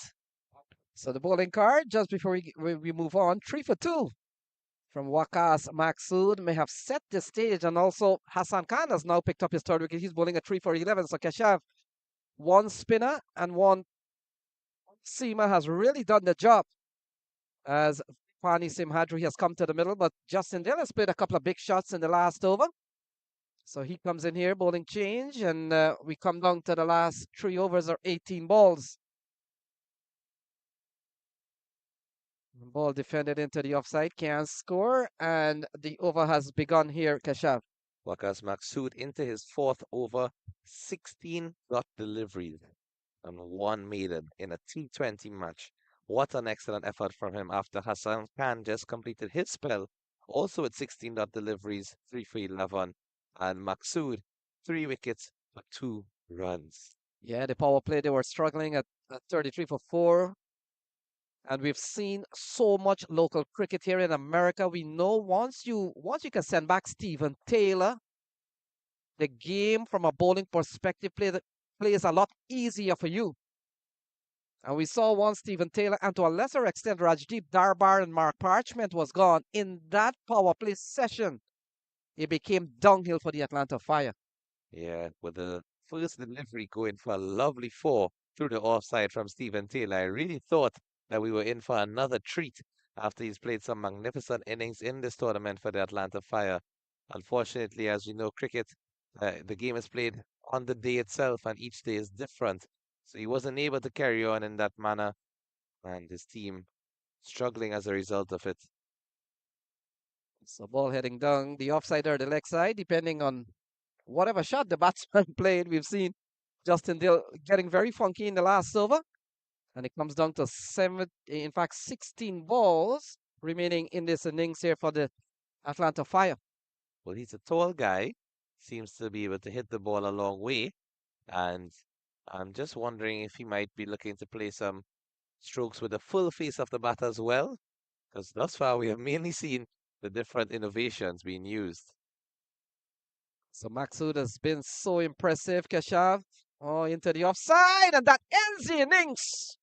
A sharp catch taking an extra cover, and the Atlanta Fire is all bowled out for 72.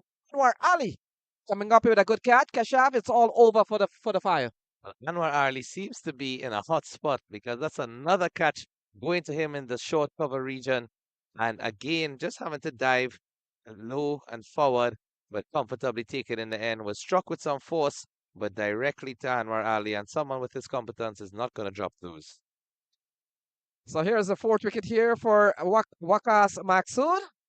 And boy, what a performance he has certainly been. And I'm pretty sure at about now, Keshav, Waqas Maxud is being invited to the interview tent. I'm pretty sure he will be. What a bowling effort indeed. And the left arm quick certainly would be proud of his efforts. And also his skipper after winning the toss and deciding to bowl first. What more could they have asked for? Well, folks, 72 at the end of, in fact, they're bowled out, losing all 10 wickets. Lots of cricket left. Stay tuned. Wait for the chase, as Kingsmen will need 73 when we come back.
Atlanta Fire to bat, and well, they've done an amazing job to restrict them to 72. And I have with me the top wicket taker for this match, 4 wickets, 1 maiden over for just 2 runs. कैसा लग रहा है आपकी bowling performance करके? बिस्मिल्लाहिर्रहमानिर्रहीम। सबसे पहले तो अल्लाह का शुक्र है जी। बिल्कुल जैसे सुबह थोड़ा सा जो विकेट थी वो थोड़ी गीली थी और बॉलिंग के लिए काफ़ी सूटेबल थी। और ये हुआ कि हम टॉस जीते हैं और उसका हमने फ़ायदा उठाया। सिर्फ टारगेट पे बॉलिंग की है और ज़्यादा कुछ प्लान नहीं था। बस यही था कि सिंपल रखना है और रन्स नहीं करने देने। किंग्समैन की जो bowling लाइनअप है, काफी मतलब वेरिएशंस भी है। आई थिंक हमाद आजम जो कैप्टन है, उनने बहुत अच्छी bowling जो चेंजेस भी किए है। ऑब्वियसली जिया ने जो 2 विकेट थर्ड ओवर में ली थी, वो काफी इम्पैक्टफुल थी, क्योंकि अटलांटा फायर में वो जो 2 ओपनिंग पेयर काफी रन्स बना रहे थे।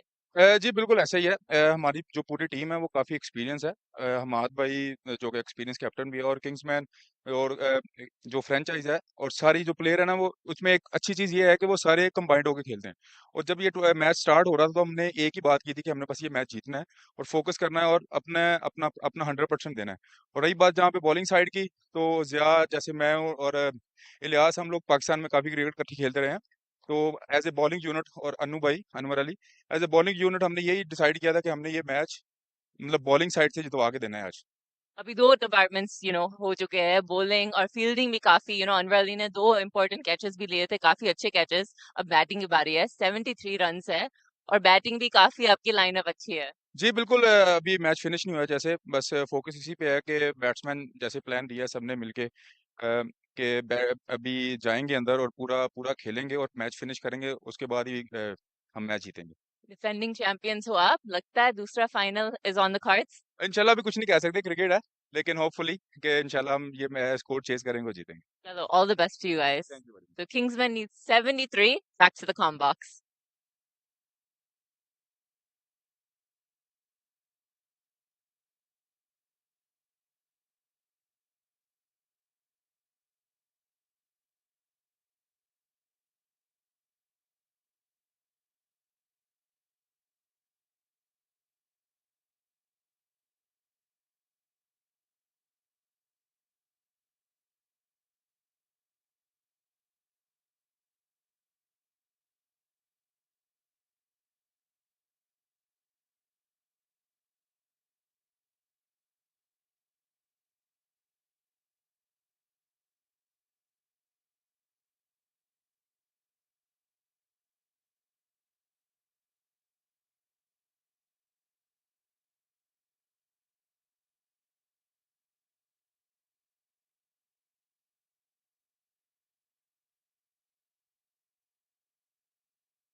So welcome back. We're ready for the chase. Not a lot of runs on the board. 73 to win from 120 balls. Amila Aponso will be the man to start. Left arm spin. Raheem Cornwall and Ahmad Alam has come to the middle. And the Kingsmen, a big bowling performance. We've seen a 4-wicket haul from Waqas Maksud. We've seen 3 from Hassan Khan. And we're just about getting ready to start with Raheem Cornwall. The imposing figure of Raheem Cornwall with just 73 runs on the board. Welcome back, Mr. Attar Ali Khan. Thank you, Leon.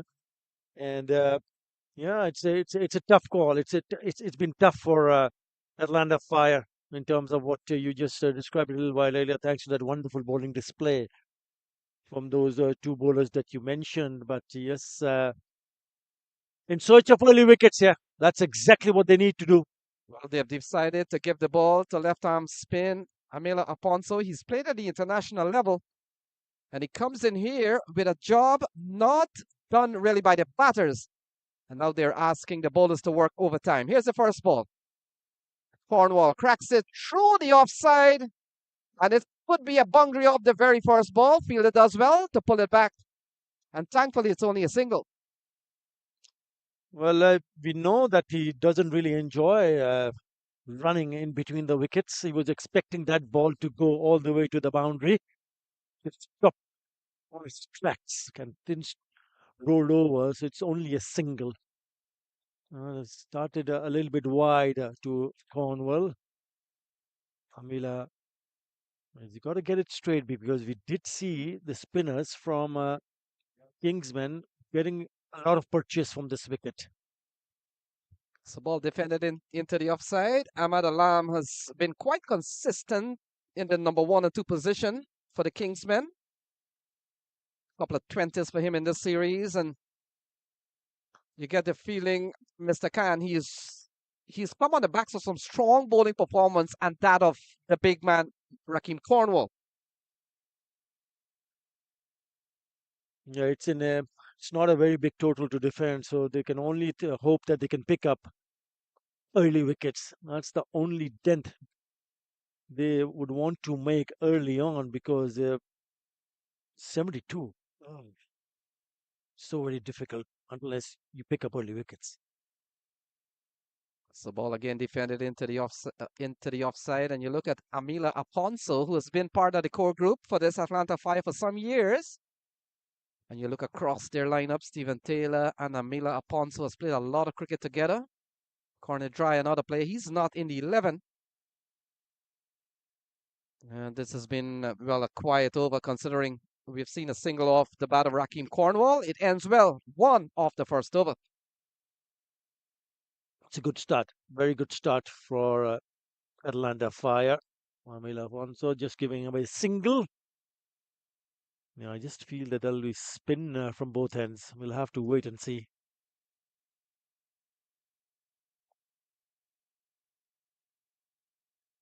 Yes, Sonny Patel has been given the ball.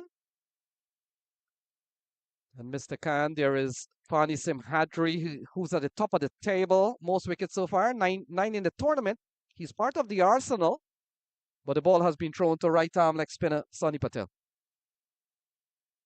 Yeah, I think they feel that they are in with a chance if the spinner can bowl in the right areas because knowing Raheem Cornwall, he enjoys the ball coming onto the bat. But watch out the length because if it's a little bit fuller in his zone, then it will sail over out of the park. I can tell you that. So you need to bowl smartly and ensure you don't give that opportunity to Raheem Cornwall. So Sonny Patel starts down the leg side. Owen Brown does some arm exercise and a couple of runs on the board. He starts with a wide down the leg side. It's a poor start. Yeah, not a good ball. The turn across Raheem Cornwall. We saw in the last over, Attar Ali Khan, we've seen one of the ways you can get Raheem not on strike is to give him a single. As we saw in the previous over from Aponso. Yeah, also the fact that they're not giving any loose deliveries so far in this over. Oh, has he taken the catch? Has it come off the bat? Yes, it has. And Rakim goes for one. An early wicket here for the Atlanta Fire. It's 2 for 1. That's exactly what they wanted to see, and this is good captaincy. Throwing the ball to the right arm leg spinner. The second over from spin also. You like to whip it away on the onside, just a bit of an inside edge, and a pretty decent catch in the slips. And they've picked up the big man. He has to head back to the pavilion. Kingsmen, 2 for 1.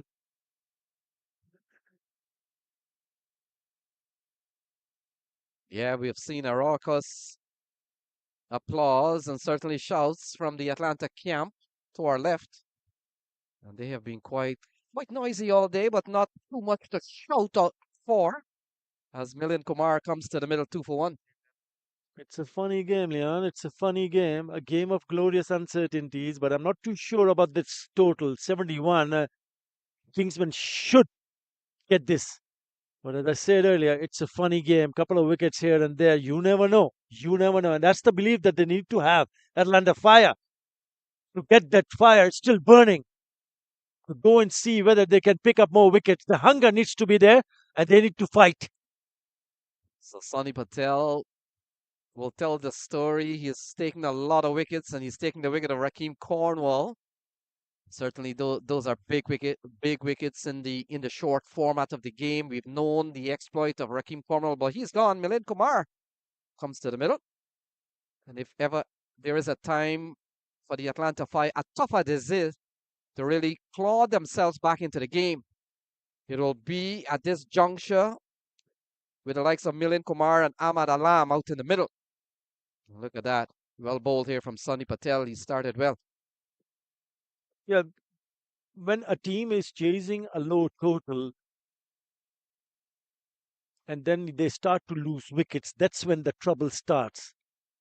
Well, still only the second over. They managed to pick up a wicket, Atlanta Fire. A little bit of more adjustment from Stephen Taylor.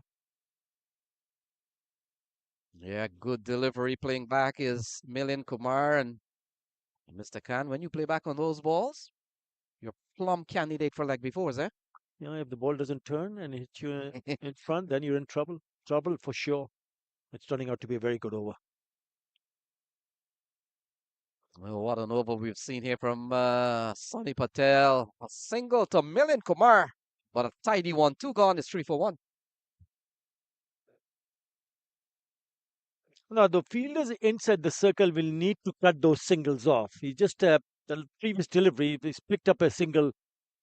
They've got to find themselves in a position where they can attack into the ball so that the batters don't think about taking a single because it's not a very big total or it's a low total to defend. So you've got to have all the support that you need, especially from the fielders.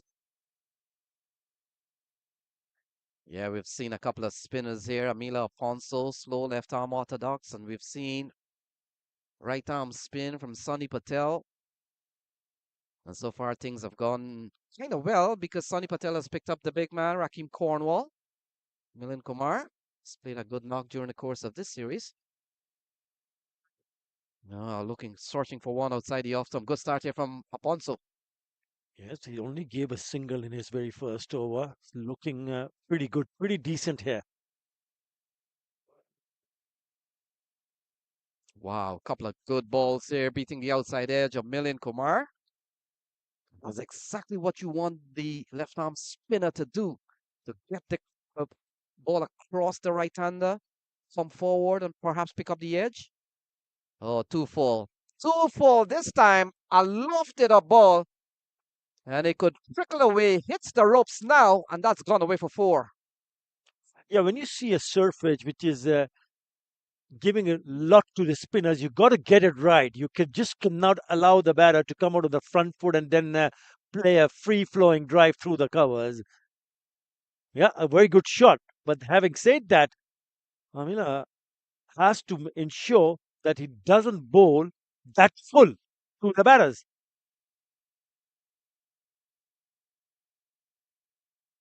Well, look at that. Up and over through the offside, and that has gone for a maximum. 10 in 2 balls. What a shot. Second time he's tossed it up and he's picked up the length very quickly. That is a very good shot. And it goes all the way, sails over the top of the cover fielder, inside out. Lovely shot. Lovely pickup shot. Yeah, 10 and 2 balls when you're defending just 72 runs is going to hurt you a lot. Better ball in this over, but you get the feeling with a 6 and a 4, damage has already been done. You don't want to take any chances whatsoever because you're not chasing a big total. If it's there, it's fine. If it's a good delivery, defend it. Yeah, a couple of good balls to end, but look at that. Milind Kumar squeezes out a single. The third over comes to a close. It's 14 for 1.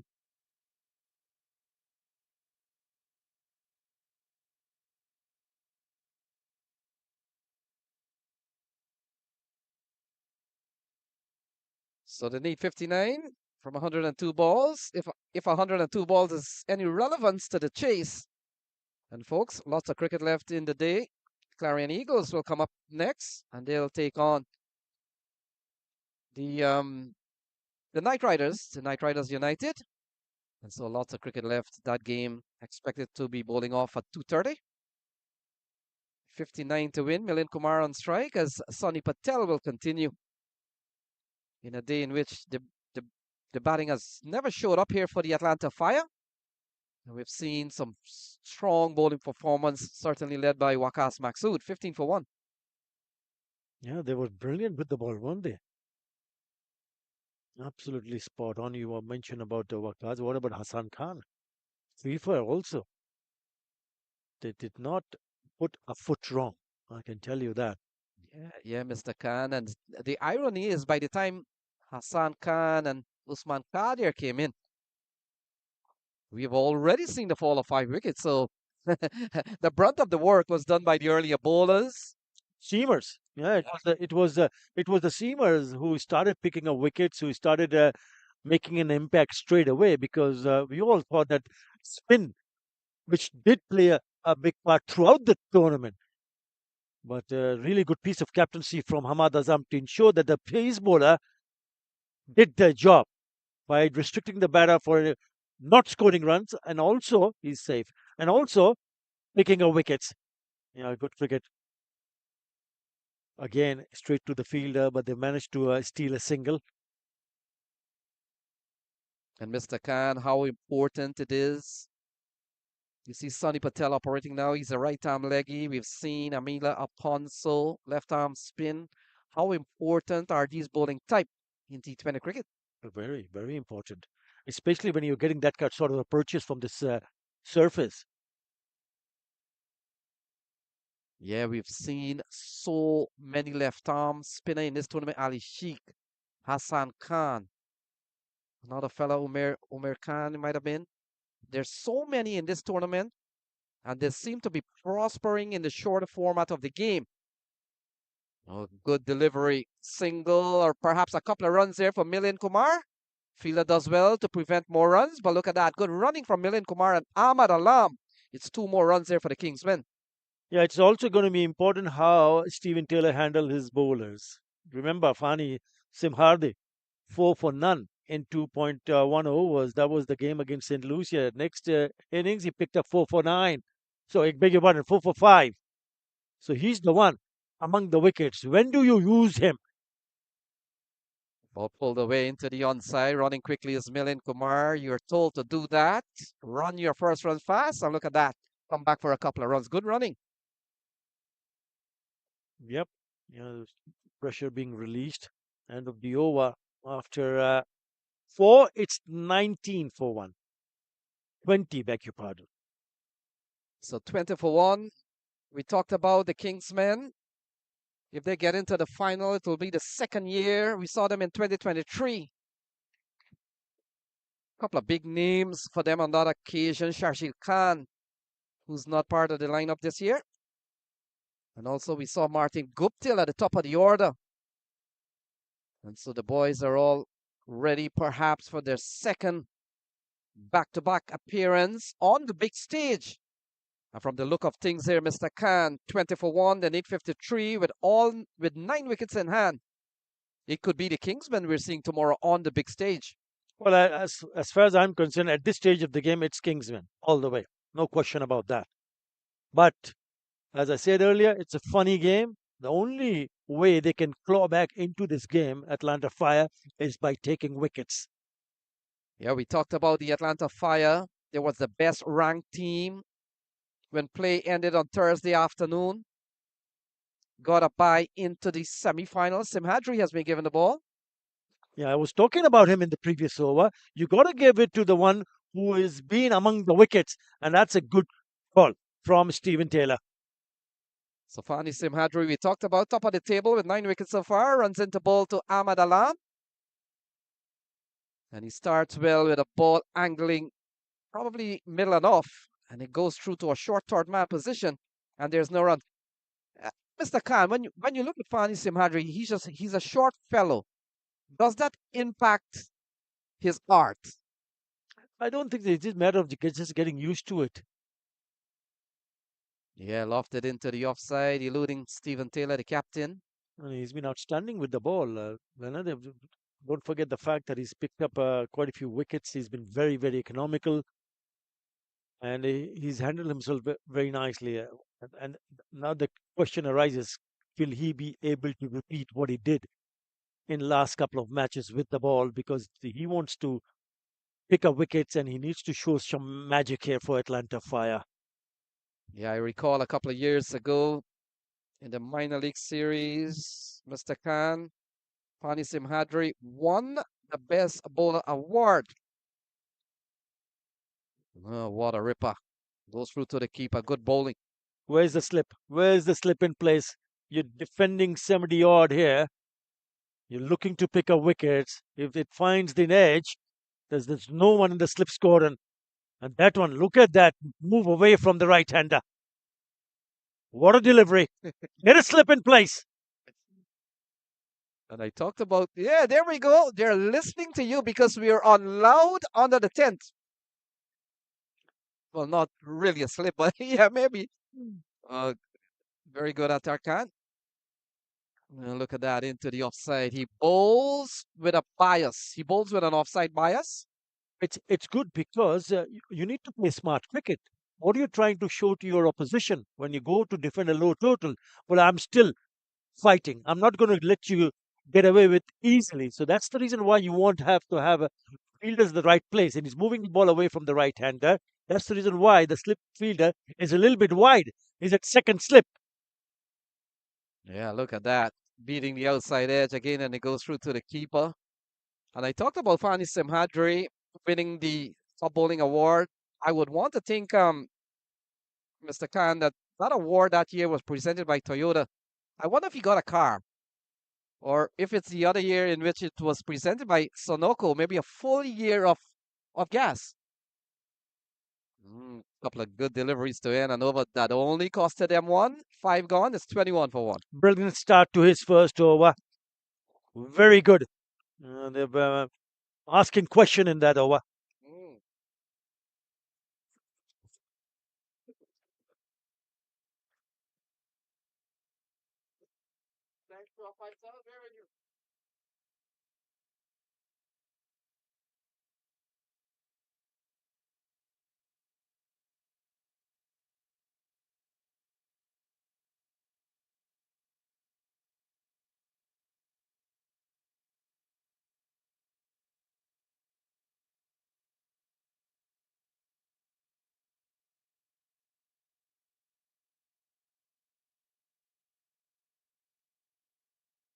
The 1 wicket for Atlanta Fire so far.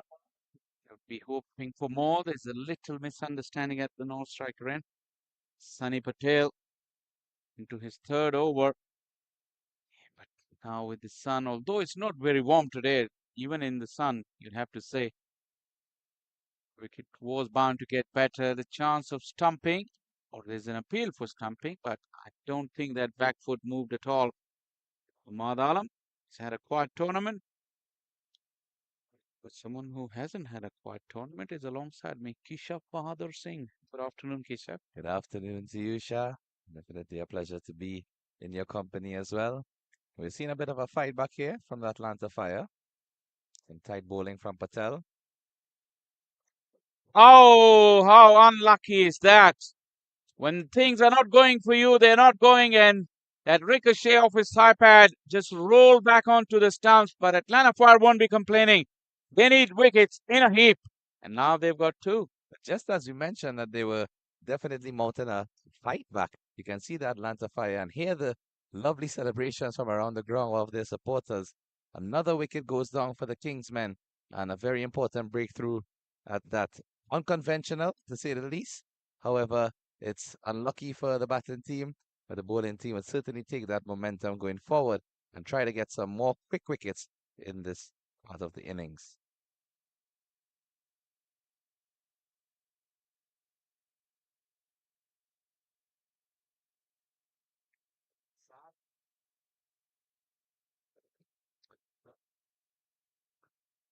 Syed Saad Ali walking in. You could not have asked for a better person to be walking in this situation in a knockout game.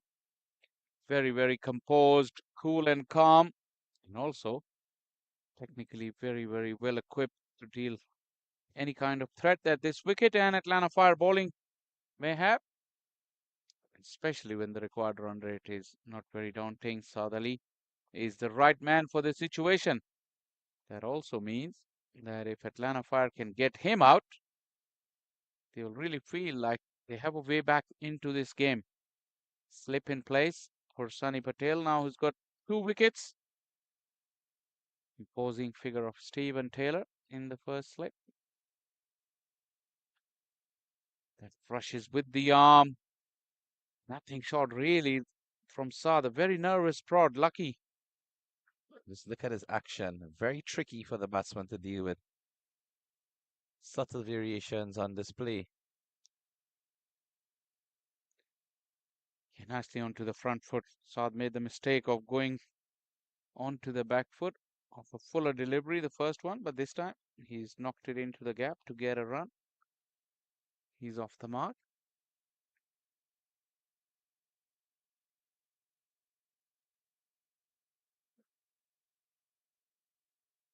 Delivery in this over from Patel. He'd want to finish strong. And then Kumar has been doing a good job thus far, 17 from 18, just under a runner ball. That's all that's really required from the Kingsmen to get this total. Oh, another drag on. Almost back onto the stumps. Good over from Sunny Patel. This is the dismissal of Ahmad Alam. Roll it through, you'll have a look. And it ricocheted off the... That's the last delivery, though, from Milind Kumar.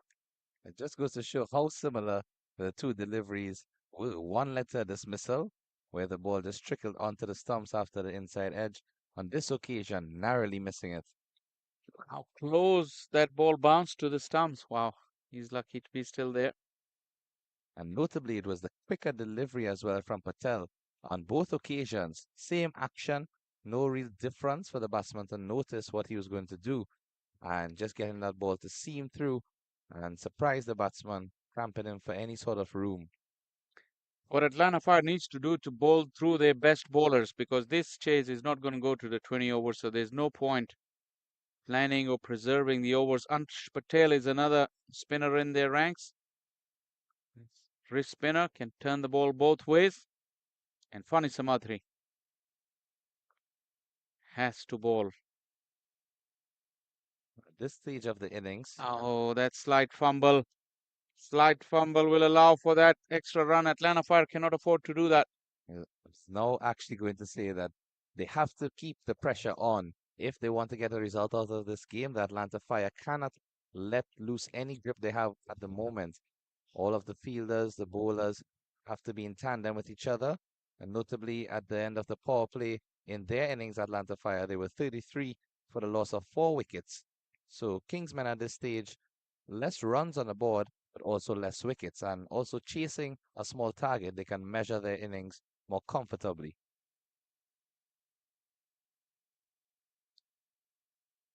Nice short backlift by Saad Ali. That's to counter the variations of Fani Samadri. Because the previous games we did mention that the biggest strength of Fani Samadri is that he watches the batters right till the end. And because of his low arm, he can delay the delivery, the release of the delivery according to the backlift of the batters if they're trying to go for big shots. Thus far, his figures in this tournament: 4 matches, 8 overs, 9 wickets, 8 runs with 3 maidens. You Yeah, can see why. absolutely. He's been spot on. You have to say the conditions has helped him, but then conditions are one thing, but to go on and execute your skills each and every time against top quality players, that is a really fantastic achievement. He's gone in the air and over the head of Sunny Patel.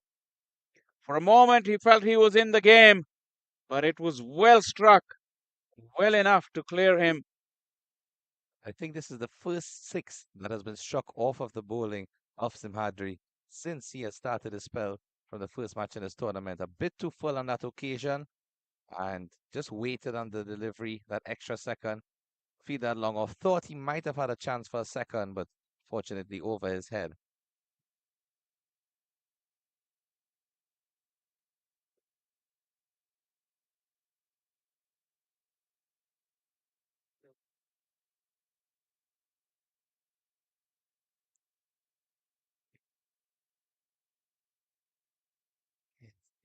Just feel no matter how well the Atlanta Fire bowlers can bowl, you cannot just ignore the fact that they didn't get enough runs, nowhere near enough. I think in this game, 120 would have been bare minimum that they could have get and allowed those bowlers to have something to bowl at. They're giving it their all in the ball with the ball and in the field. Don't have a lot. And once again, Saad Ali nudges it behind the keeper for a couple of runs. Once you're not looking to strike big, the effectiveness of Fani Samadri will be halved because then you see how short is the backlift from Saad Ali, and he's just waiting for the ball to come and nice little tickle and a couple more runs. That occasion, just one in which the cutter did not work out in the bowler's favor. A bit too much turn off of the pitch and going past the batsman, but it brings the 7th over to completion.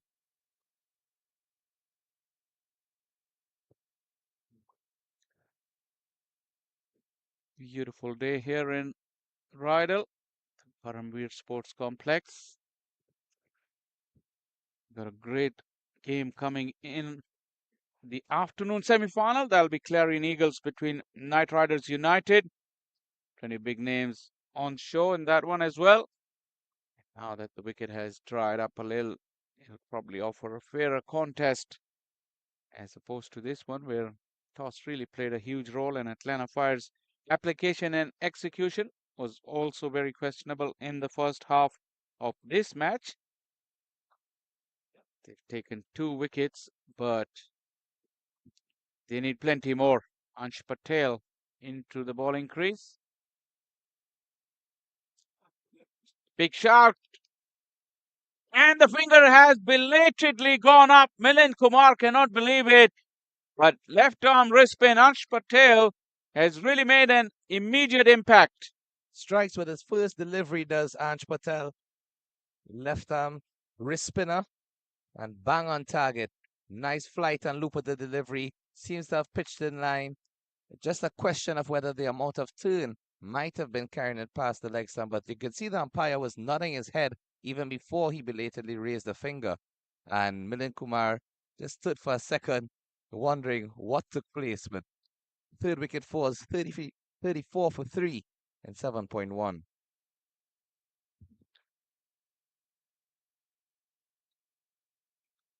Get it? Can you get us a replay when we come back? Replay? Yeah.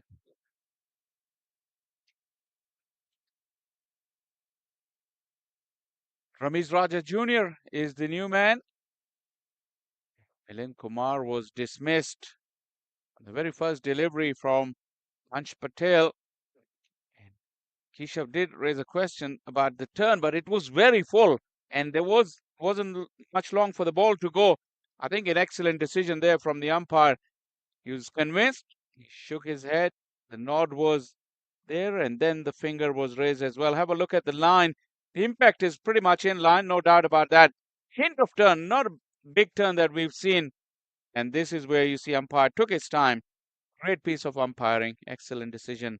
Yeah, I think so as well. And even when he stepped forward with his front foot, you can see that it was in line with the off stump where he was struck. So more than likely that ball might have gone on the clip, the leg stump. Absolutely correct, Keshav. What a start from Anj Patel. Game on here, Shah. Yeah, his team needed it. The old saying goes, add 2 wickets to the total, make it 40 for 5, and it'll still be plenty to play for. It brings the form batsman for the Kingsmen to the crease. Ramiz Raja with an excellent half century yesterday, certainly leading his team to reach to the semi-final. Know that he had a bit of a side strain, but we saw him keeping again this morning, which means that he's fine, ready and raring to go with the bat in hand.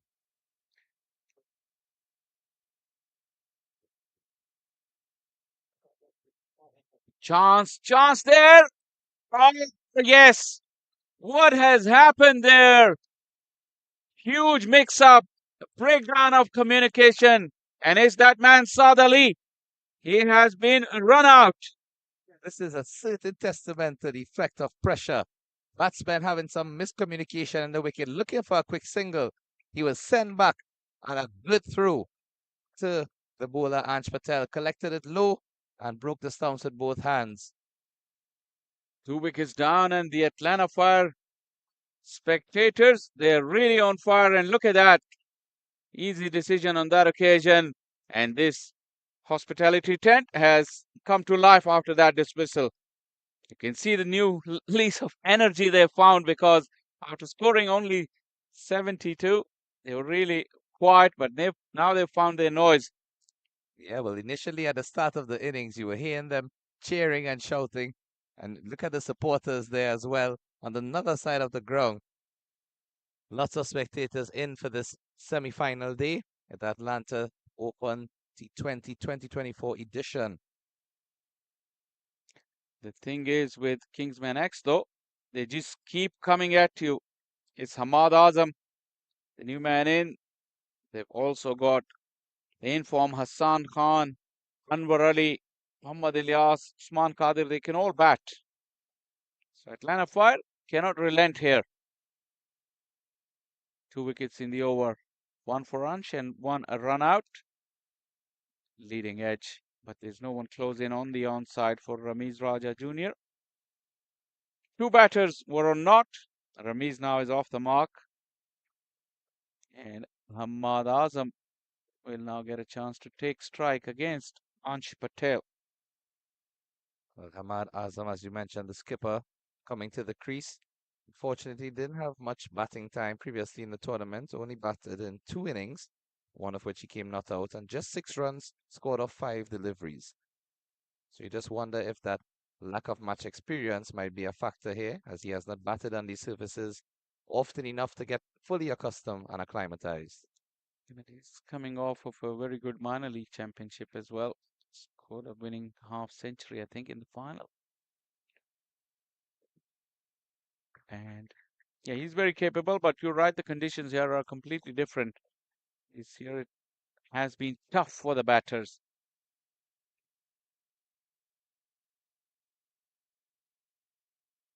Bit too short from Ansh, allowing Hamad to go onto that back foot. What damage done though in terms of runs? 8 gone. Kingsmen 35 for 4.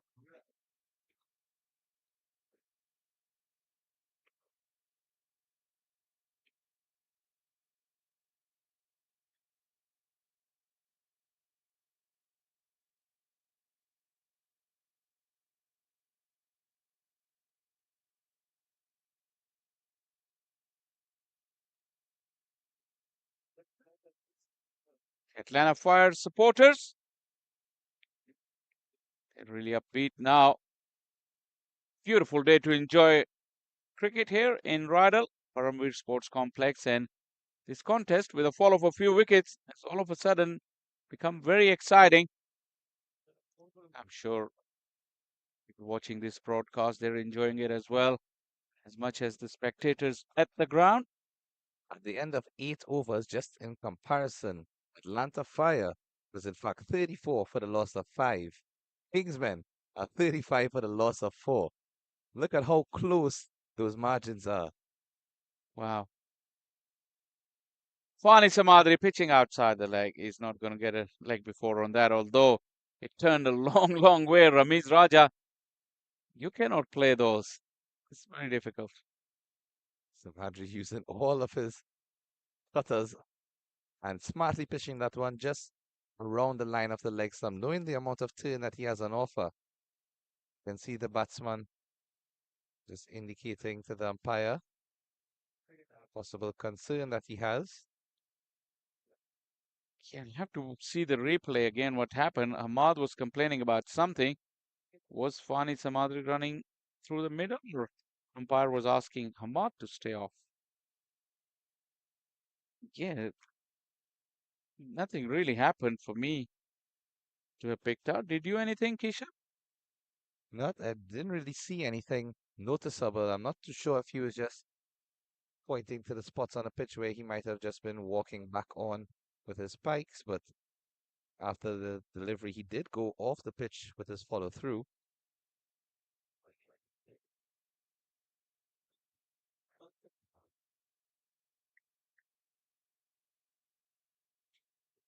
Goes past the outside edge. Fani Samadri now changing the angle because from where he was bowling over the wicket, it was very difficult for him to get the leg before. Now he's changed the angle. He's a very skillful operator, Fani Samadri. Well, apart from that 1-6 that he conceded, they really haven't been able to get him away at all. Goes for the Yorker. Almost sneaking under the bat of Ramiz Raja. It's a full bag of tricks, isn't it, Shah? Cutters, Yorkers, just using the crease as well, bowling from different sides, sometimes bowling from different lengths in terms of just short of the crease or running onto it. Really intelligent bowling here from Simhadri. No wonder that he has most of the wickets in the tournament, not only for his team, but amongst the other wicket takers as well.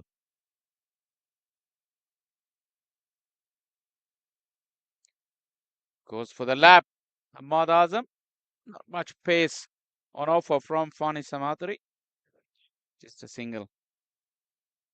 You could feel there is a little bit of tension in the Kingsman team, their approach as well. You can feel that with the fall of few wickets. Obviously, if wickets continue to fall, even that 36 remaining would seem a long, long way. But Atlanta Fire is giving it a good go with the ball and in the field. And that would make you realize at the beginning of the game that if they had read the situation or the conditions better, they could have just tried to get to a total. But the first 6 wickets, they really fell very cheaply. Come back and talk to Keshav about it. 9 done, 38 for 4.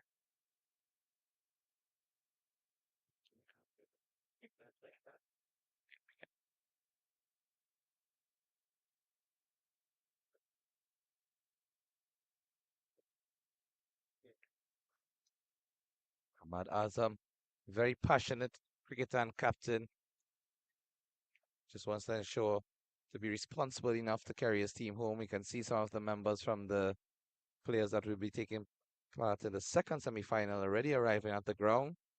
Members of the Knight Riders United as well as the Clarion Eagles. And it's going to be Anj Patel to continue. What a first over he had. Despite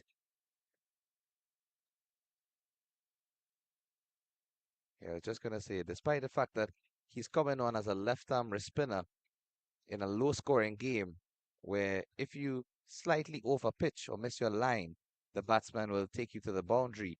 He has only conceded 1 run in that over, got a wicket, as well as contributing to the run out. Yeah, those 2 wickets really has brought Atlanta Fire back in the game. They cannot sit on their laurels. They have to strike. Beautifully flighted delivery. Ahmad Azam was looking to play it against the spin. Really good work again from Patel. Not afraid to flight the ball. And a googly first stop here.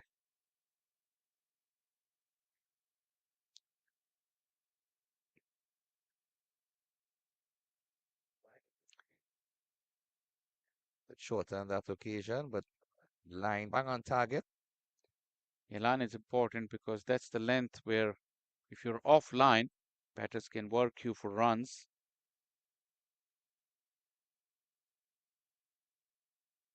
Too short on that occasion. And another googly swatted away on the leg side. They go for one, hesitation in the middle, coming back for the second, but they get there safely home in the end. That pressure, as you mentioned, Shah, you can see the batsmen, a bit of nerves as they are running, just unsure whether to push hard or to play it safe. Yeah, there was an easy two, and still you could see there was just a hint of hesitation between the two. Not sure. Yeah, that length is easy to manage. And this time the connection is better. But the fielding was once again very, very good in the deep, preventing 2 runs. On 3 occasions in this over, Ansh Patel has really allowed the batters to go on to that back foot. Look at this fielding effort there. All hands on deck from the Atlanta Fire. Excellent stop. Definitely got it before his body came into contact with the rope, so no difficulties with that. And again, full of length delivery, but not giving him much room to move. Tenor was gone, 43 for 4.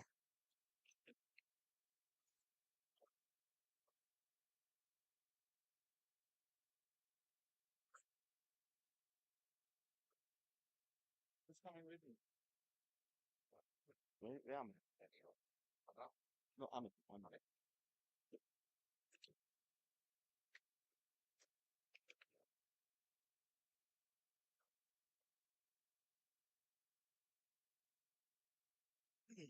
So after 10, it's 43 for the loss of 4.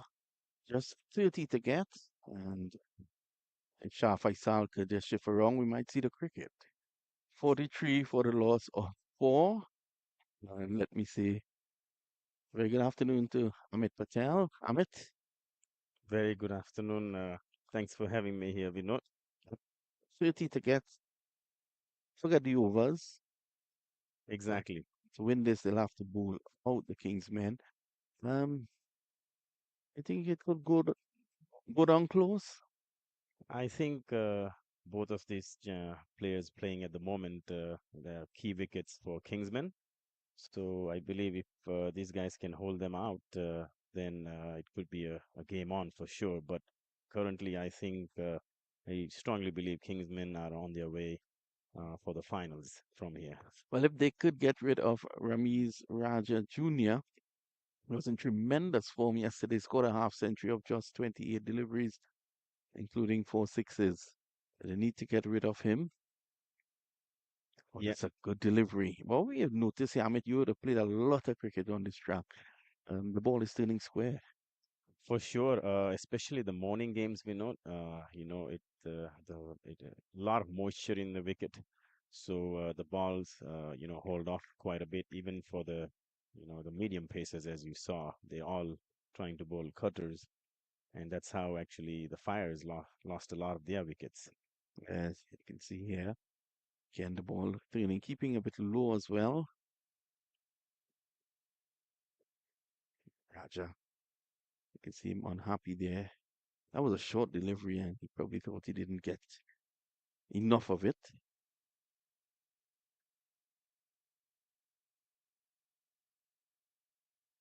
But we know you've been coming to Paramvir's. You are actually a part of the Paramvir's family, I must say. Now, what do you think?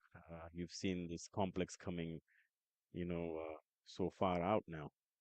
And it's coming along nicely. I think what Jais needs to do here is to quickly get just players enclosure. So that is lucky. I dare say. Other than that, the outfield, as this is paddle away around the corner, it's running very close to the boundary. As I was saying before, Amit, I think dressing room facilities badly needed. I know it's going to be difficult to put forward 6 grounds, but at least a major ground here and probably ground number two. You could have a building probably right where we are sitting, and and you can have at least that to start with. Other than that, the outfields have been magnificent. And I said earlier in the week, Jayesh Patel takes very good care of it. I think he has a nickname for every blade of grass on this outfield. Ooh, that stayed quite low, and I think Hamad was trying to line up but couldn't get anything connected. Even in the LPPL where you played, what I have noticed, that area right there, just outside the right-handers off stump on the northern end of the pitch, normally keeps low. It does actually, from both ends, what we have seen, it's the second patch from the left that, keeps it like that. But So I strongly believe, as the day progresses with the temperature rising, it does make a difference in the afternoon games. I'm sure you've seen in the, past couple of days, the scores. the scores are different in the afternoon. It's the end of the over. The latest score after 11, 46 for 4.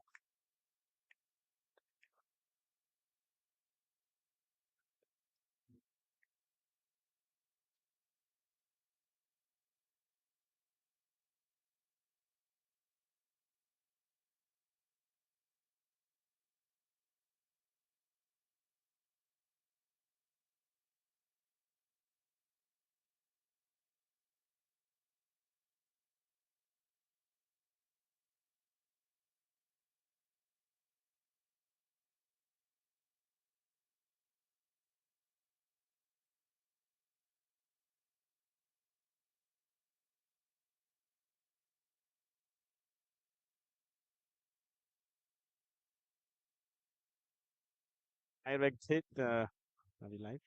Yeah. Okay. Direct hit, but I think Hamad has just made his grounds back to the non-strike, back to the striker's end. It was a risky single, having a fine leg fielder up there.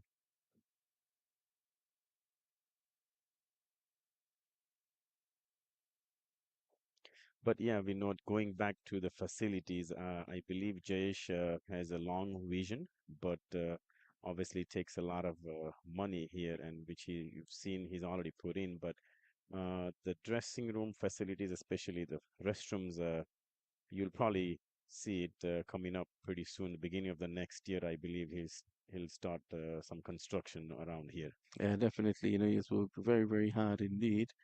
And he has really done great service to cricket in Atlanta by having the facility here.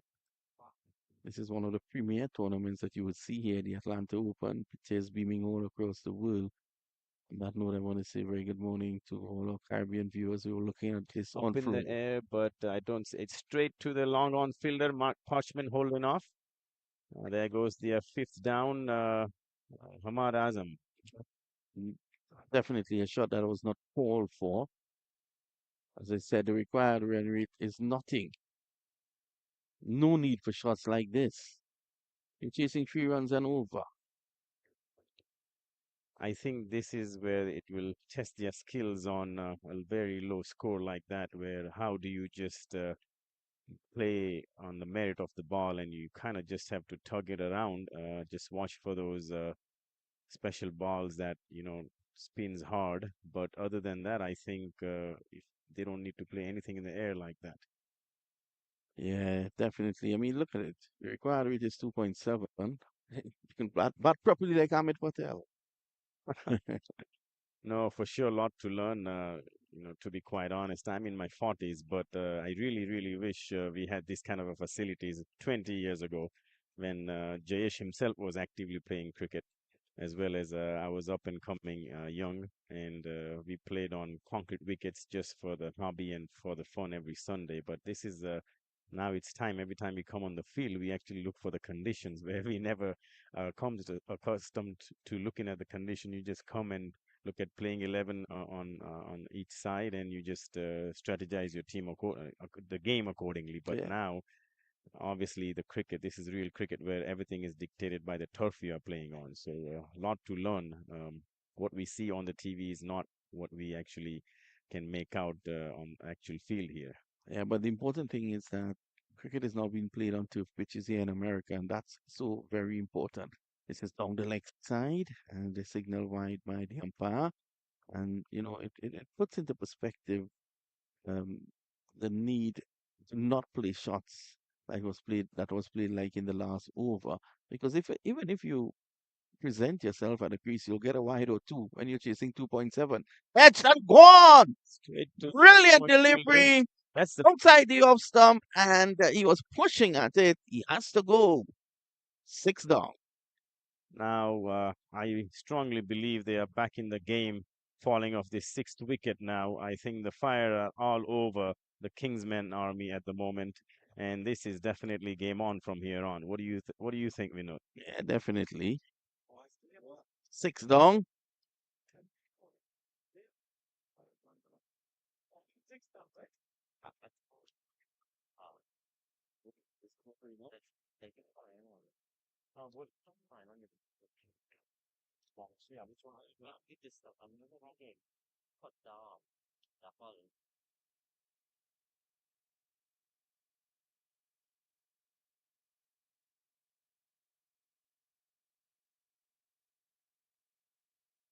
Of 6 now.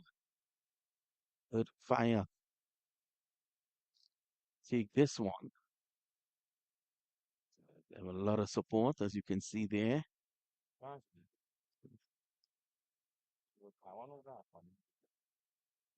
And Anwar Ali is the new man that coming in now. Anwar Ali, of course. Anwar Ali, former Pakistan player, an all-rounder. A lot needed from him now. Again, just as we were saying, uh, proper batting. I don't see the need for the shots that they're playing. Ramiz Raja is still there though, and once he's there, that's good for his team. Looking for a single that's not there. Anwar just going back and across and pushing it away. He has the experience. He's 36 now, Anwar. He played for Pakistan back in the day, as I said before. I believe 16 one-day internationals. But delivery just out of the reach of mid-off. And they take a single. 51 for 6. The wicket of Ramiz here is key. Yeah, for sure. I strongly believe that as well. But just 22 needed from about 8 more overs again. Definitely his wicket is going to be key. But see how he plays around with his partners is what I think the Fires are going to target. Is the anybody across from Ramiz is I believe that's their window to get in and finish off Kingsmen for sure. So that's the opportunity. And 3 for 9. So again, the spin doing damage here, the most damage. Yeah, we've only seen actually one medium pacer being used, and also he was bowling mostly all cutters. So I believe that's their strategies. They're very, very strong. And honestly, I haven't seen Stephen Taylor, coming up yet. He's bowled on international levels and taken up some key wickets. I don't know if we are going to see him today. Here's Ansh. Again, Sunny Patel. in fact, it's Patel. Push down the ground. 2 for 9, Sunny Patel. This is where it gets serious now with Raja on strike. Yesterday he was rapid. There's no need for that. Just needs to knock it around. The bad balls will come, the wides will come.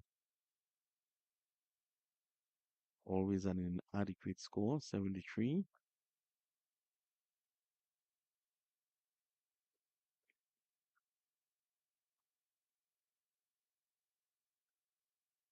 So there is something that is concerned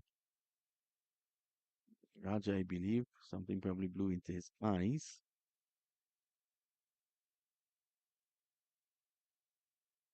We've had lovely weather here, Amit, over the It's few days. actually a beautiful, beautiful time to play some cricket around Atlanta. It's the fall season, we call it here. October, the rain stays away.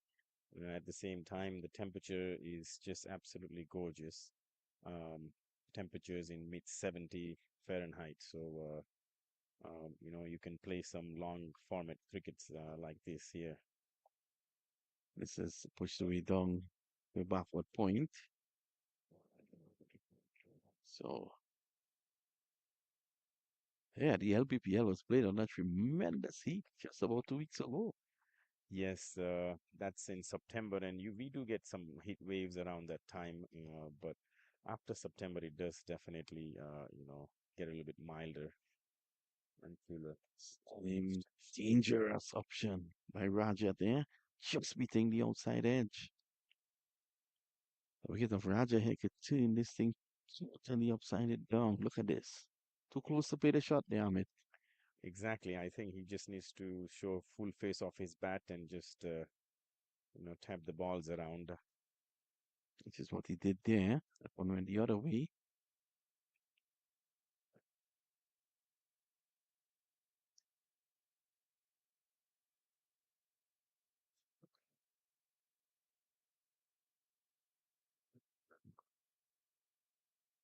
Now this time he's It's a struck very at the close ball. pad, pushing out, and that is what probably saved him. He's a tall man, Anwali, and he was pushing out.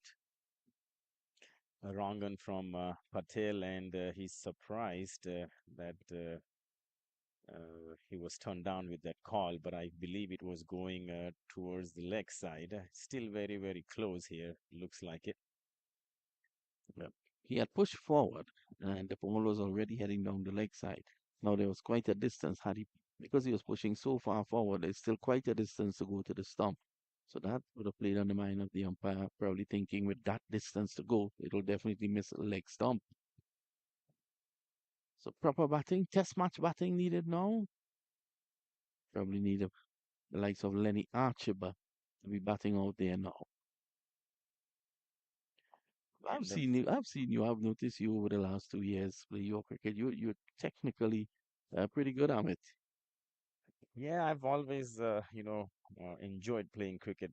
Personally, never received any kind of coaching from myself growing up. It's just you live and learn kind of a situation. But I do pay close attention to, we've had the likes of Aaron Jones who played with us, Rishi Bharadwaj. Every year in our Paramveer's team, we had couple players who with, solid background that come play with us, and that gave us a lot of coaching and knowledge while playing regular league games. So that definitely helps in improving our games and using their skills towards that.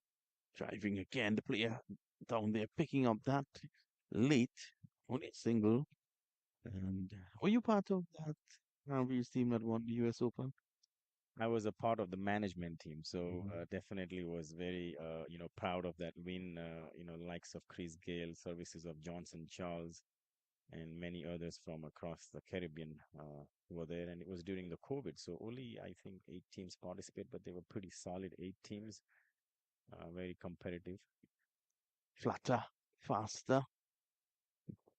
I think that is what is required here right now. You can't afford to be defensive in a situation like this. It's either you take the wickets or you lose the game, but you have to attack.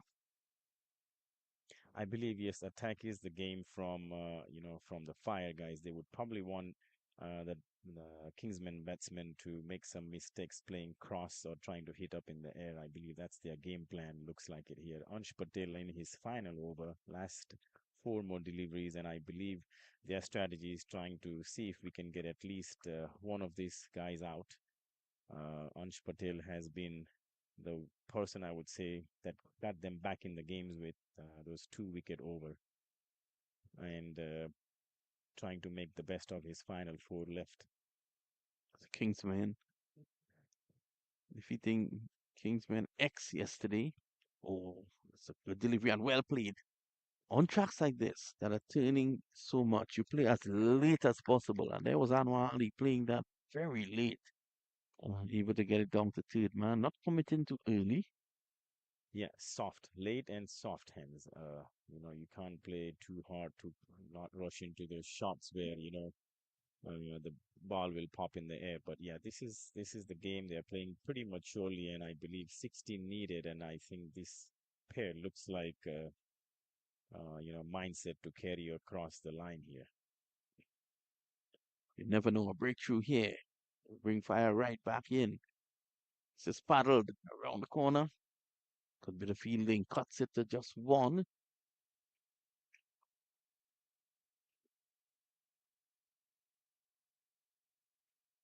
Raja is the key. I keep saying this.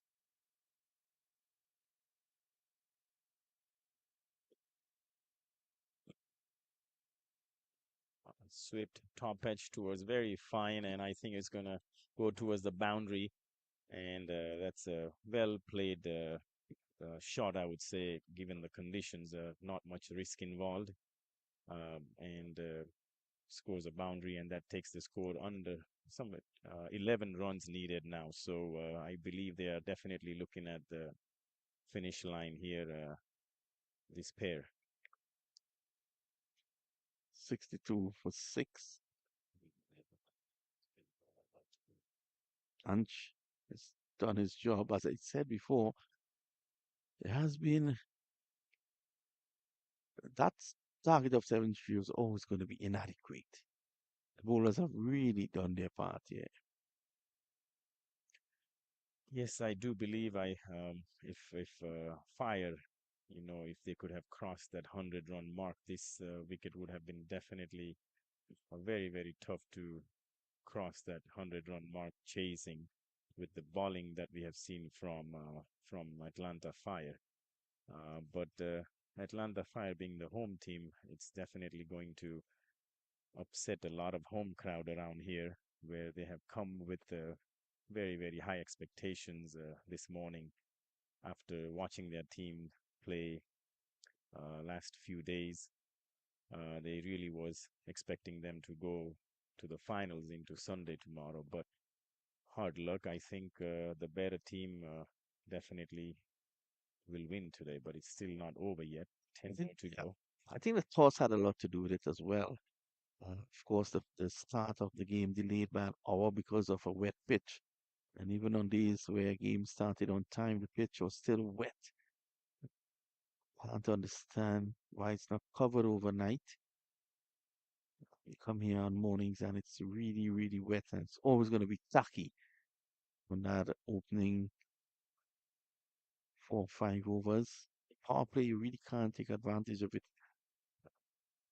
The team batting first. Samadri. Oh, that's good. Bit too short though.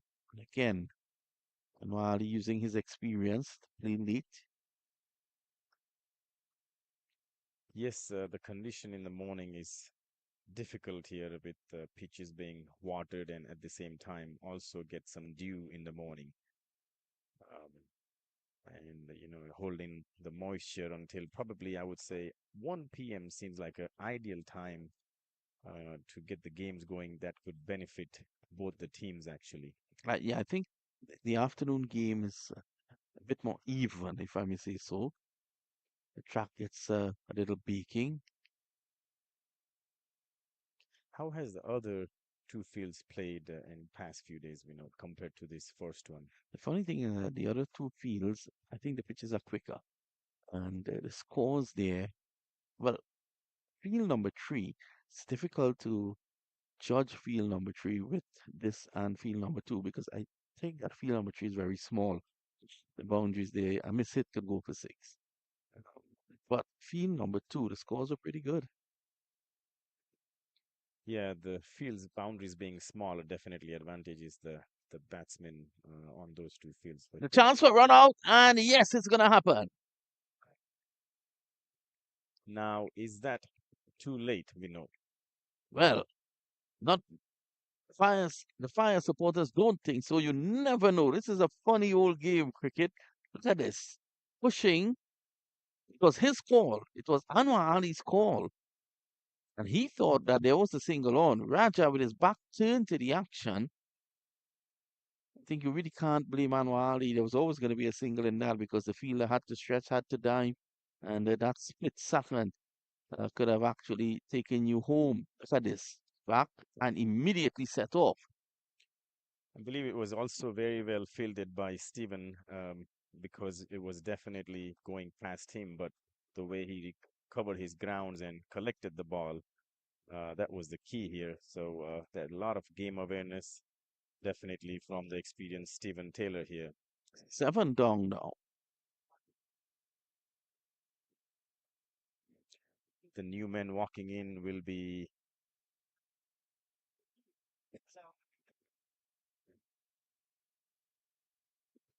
Wait to see who comes in. Usman Kadir walks in Yep. to the crease now. The son of Abdul Kader, the late great Abdul Kader. He got a hat trick yesterday. Or did he? Yes, he did. Do you see? I'm sure you've watched, Abdul Kadir quite a bit. And do you think Usman's got a lot from his father? Yeah. If you look at his delivery stride, not the run up. The run up has a lot of Imran Tahir in it. But if you look at the delivery stride, you can see a lot of his dad in that as well. Ooh. Didn't inspire confidence, did he? I Probably think he's something. indicating movement by the side screen. He almost did not attend this ball because, as you can see, it quite a bit stayed low. I don't know if that's what surprised him or he seemed like he was looking at the ball or running in, though. But definitely there was a patch where it just almost slid in. I think he's indicating probably some movement just in front of the side screen, but I didn't see anyone. There's a photographer who's walking around the ground. I don't know if he was passing at the same time. Definitely called a legal delivery, so he's lucky that it missed the wickets.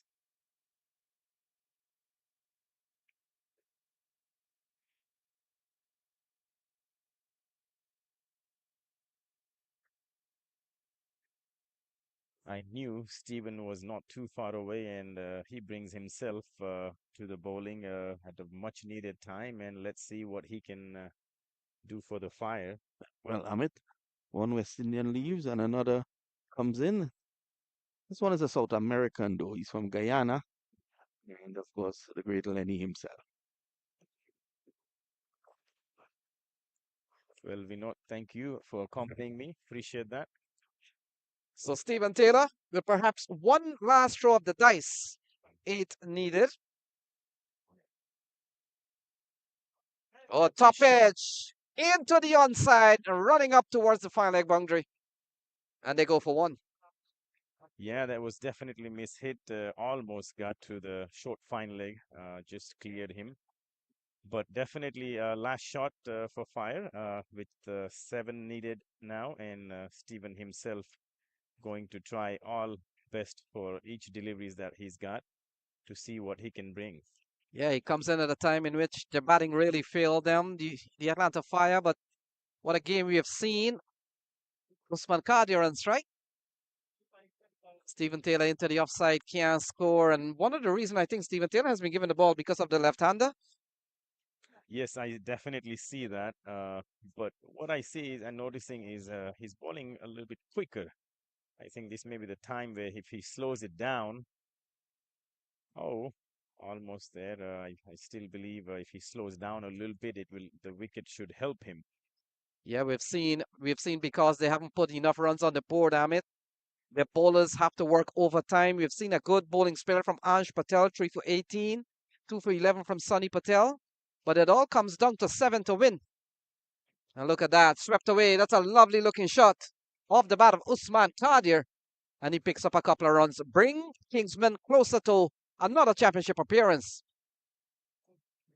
Yes, this Kingsman is a wonderful group of talented, skillful players. I have seen them even show up last year in the Atlanta Open, and they fight, they knows each other's game, and that's what I think their strength is, to understand each other and take it to the champion's crown, I would say. Yeah, Ahmed, you're right on that. They have dominated. They have won a couple of times at the U.S. Open. They have won Unity Cup out in the D.C. area. They won last year, and they would not go away. And look at that, looking to go cheeky. The appeal goes up, and so another wicket fall. Usman Kadir gone is 68 for 8. What do you think? Still some juice left in this game with 5 more runs needed? You never know, Amit. You never know what 5 runs can buy you. It doesn't look like a lot. 2 more wickets, and Rami's still on the wicket here. So Stephen Taylor comes in. He's given up 3 runs. He's picked up 1, and it all comes down to 5 to win, 4 to tie the game. And maybe the balls not so much in relevance. 25 balls. I think we'll have to take that out of the equation. It's either you get the runs or you don't. Yes, it's the wickets that we are playing against here for sure, and it's wonderful to see the fight from Atlanta Fire here. 70 score, looking at about 150 here from the first over that they started bowling. So very experienced. Kingsmen are still having difficulty crossing that 70-run mark here. So 68 for 8, and you all wonder now, Amit, had they got to that 3-figure mark? We talked about 72, and we were counting down with myself and fellow commentator Kashav, and we talked about getting to that 100. From the look of things, it looks like 72 is just about something that can work. Can Stephen Taylor come up with a magic here? Here he is. To Ilias into the offside. They want one. They will go for one. And it brings the Kingsmen closer home. Yes, back to this target they were trying to set up. I believe the 3 figures 100, anything close to 100 or a little bit over. It's also the mindset, right? The mentality with the 3 figures chasing with it on a tricky, slow wicket. It would have been definitely difficult for the Kingsmen to chase that. But 7 being, target, they definitely took it a little bit easy, played some shots in the middle that actually went towards their way. So that definitely helped them. But again, it is coming down to a wire. 8 wickets down, another 4 more runs needed. So I still believe, it's a wonderful game of cricket here for sure. So Amila Aponso comes back for the last row of the dice. 3 was nominated, none for 15. And we're coming to ball to Ilias.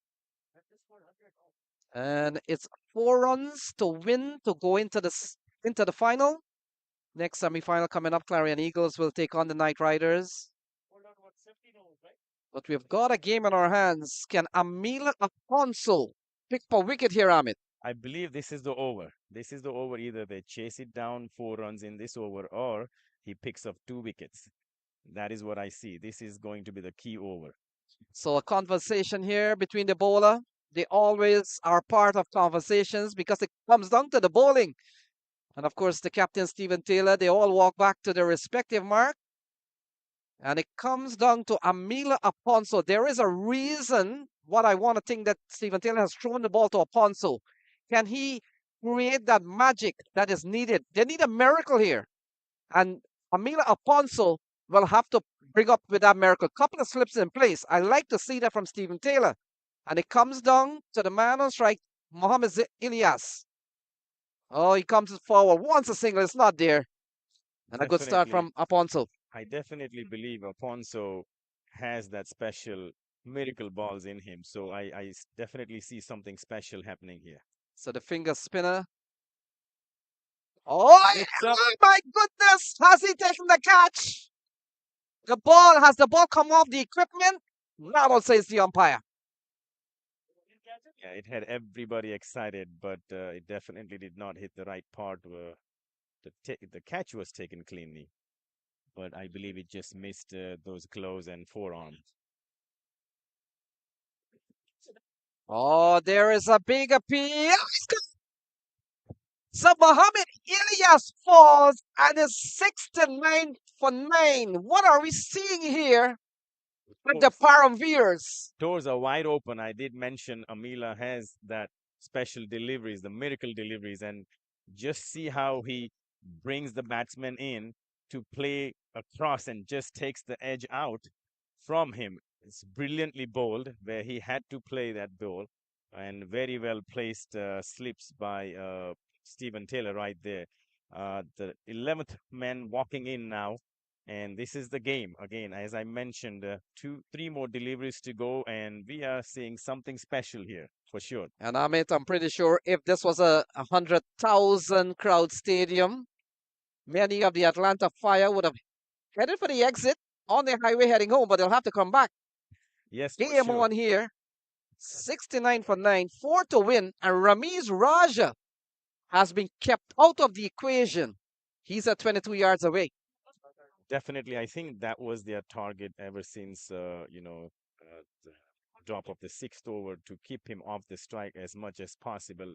Obviously, the Fire saw the opportunity where the other men did not have the capacity to rotate the strike or just to have that strength to keep the balls low. Some more discussion in between now. Three more deliveries left. What can we see from Amila here? 1 wicket down and 4 runs away. Not a single run has come in this over yet. So last pair out in the middle, Zia ul Haq has joined Ramiz Raja. We've seen in the last 9 or 10 balls, Amit, Ramiz Raja has been kept out of the equation. It has made such a big difference, and it comes down to hanging on by a thread here, the Kingsmen. Appears the last pair out in the middle. Amila Aponso, I talked about him providing that miracle. Perhaps he's halfway there. Here he is to Zia. Oh, into the onside. Game over. It's the Kingsmen into the final. That's it, guys. But what a wonderful fight, and everybody's heartbeat was high, having the 11th man come up, but he held his nerve, looked for that final weaker ball outside the leg stump line, and he made the best of it, crossing the line, taking his Kingsmen team towards the finish line and into the finals yet again. So there you have it, folks. Kingsmen entered the second successive final in 2 years. And what a win in the end. And so we'll throw it over to our post-match presentation team with the news the Kingsmen have made another final in 2024. And we've got one more semi-final. Clarion Eagles will take on the Knight Riders. And that's coming up, scheduled for 2:30. But Amit, so much lovely cricket and more to come. We'll see you shortly. For sure. Thank you much for having me, and it was a pleasure. Thanks again. Look forward for the second game. Thank you. Great job. Thank you. Oh, man. Good game, man. Catch up? You set it up? You set it up? Yeah, before, if we just got to have 100, you talked about 70.1 at the end. Yeah, talked about that. Yeah. I thought the same thing just happened. All right. I'm happy to do that. Yeah. For the first game, for sure. The second game, I think it's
Then it's in a good spot. Oh. Have our first finalist here at the Atlanta Open 2024, and it's the Kingsmen. They have beaten the Atlanta Fire by 1 wicket, and I would have with me Monty Desai as our guest who will be awarding our man of the match. Waqas Masood, if you can please join me. First, we'll get you the picture.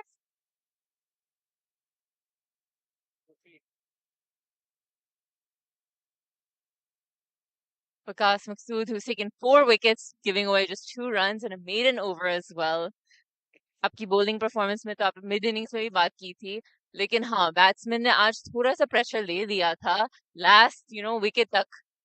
जी, बिल्कुल जैसे पहले भी बात हुई थी तो मैंने यही कहा था कि विकेट थोड़ा मुश्किल है, तो अभी कुछ कहा नहीं जा सकता जब तक हम फिनिश नहीं करेंगे मैच।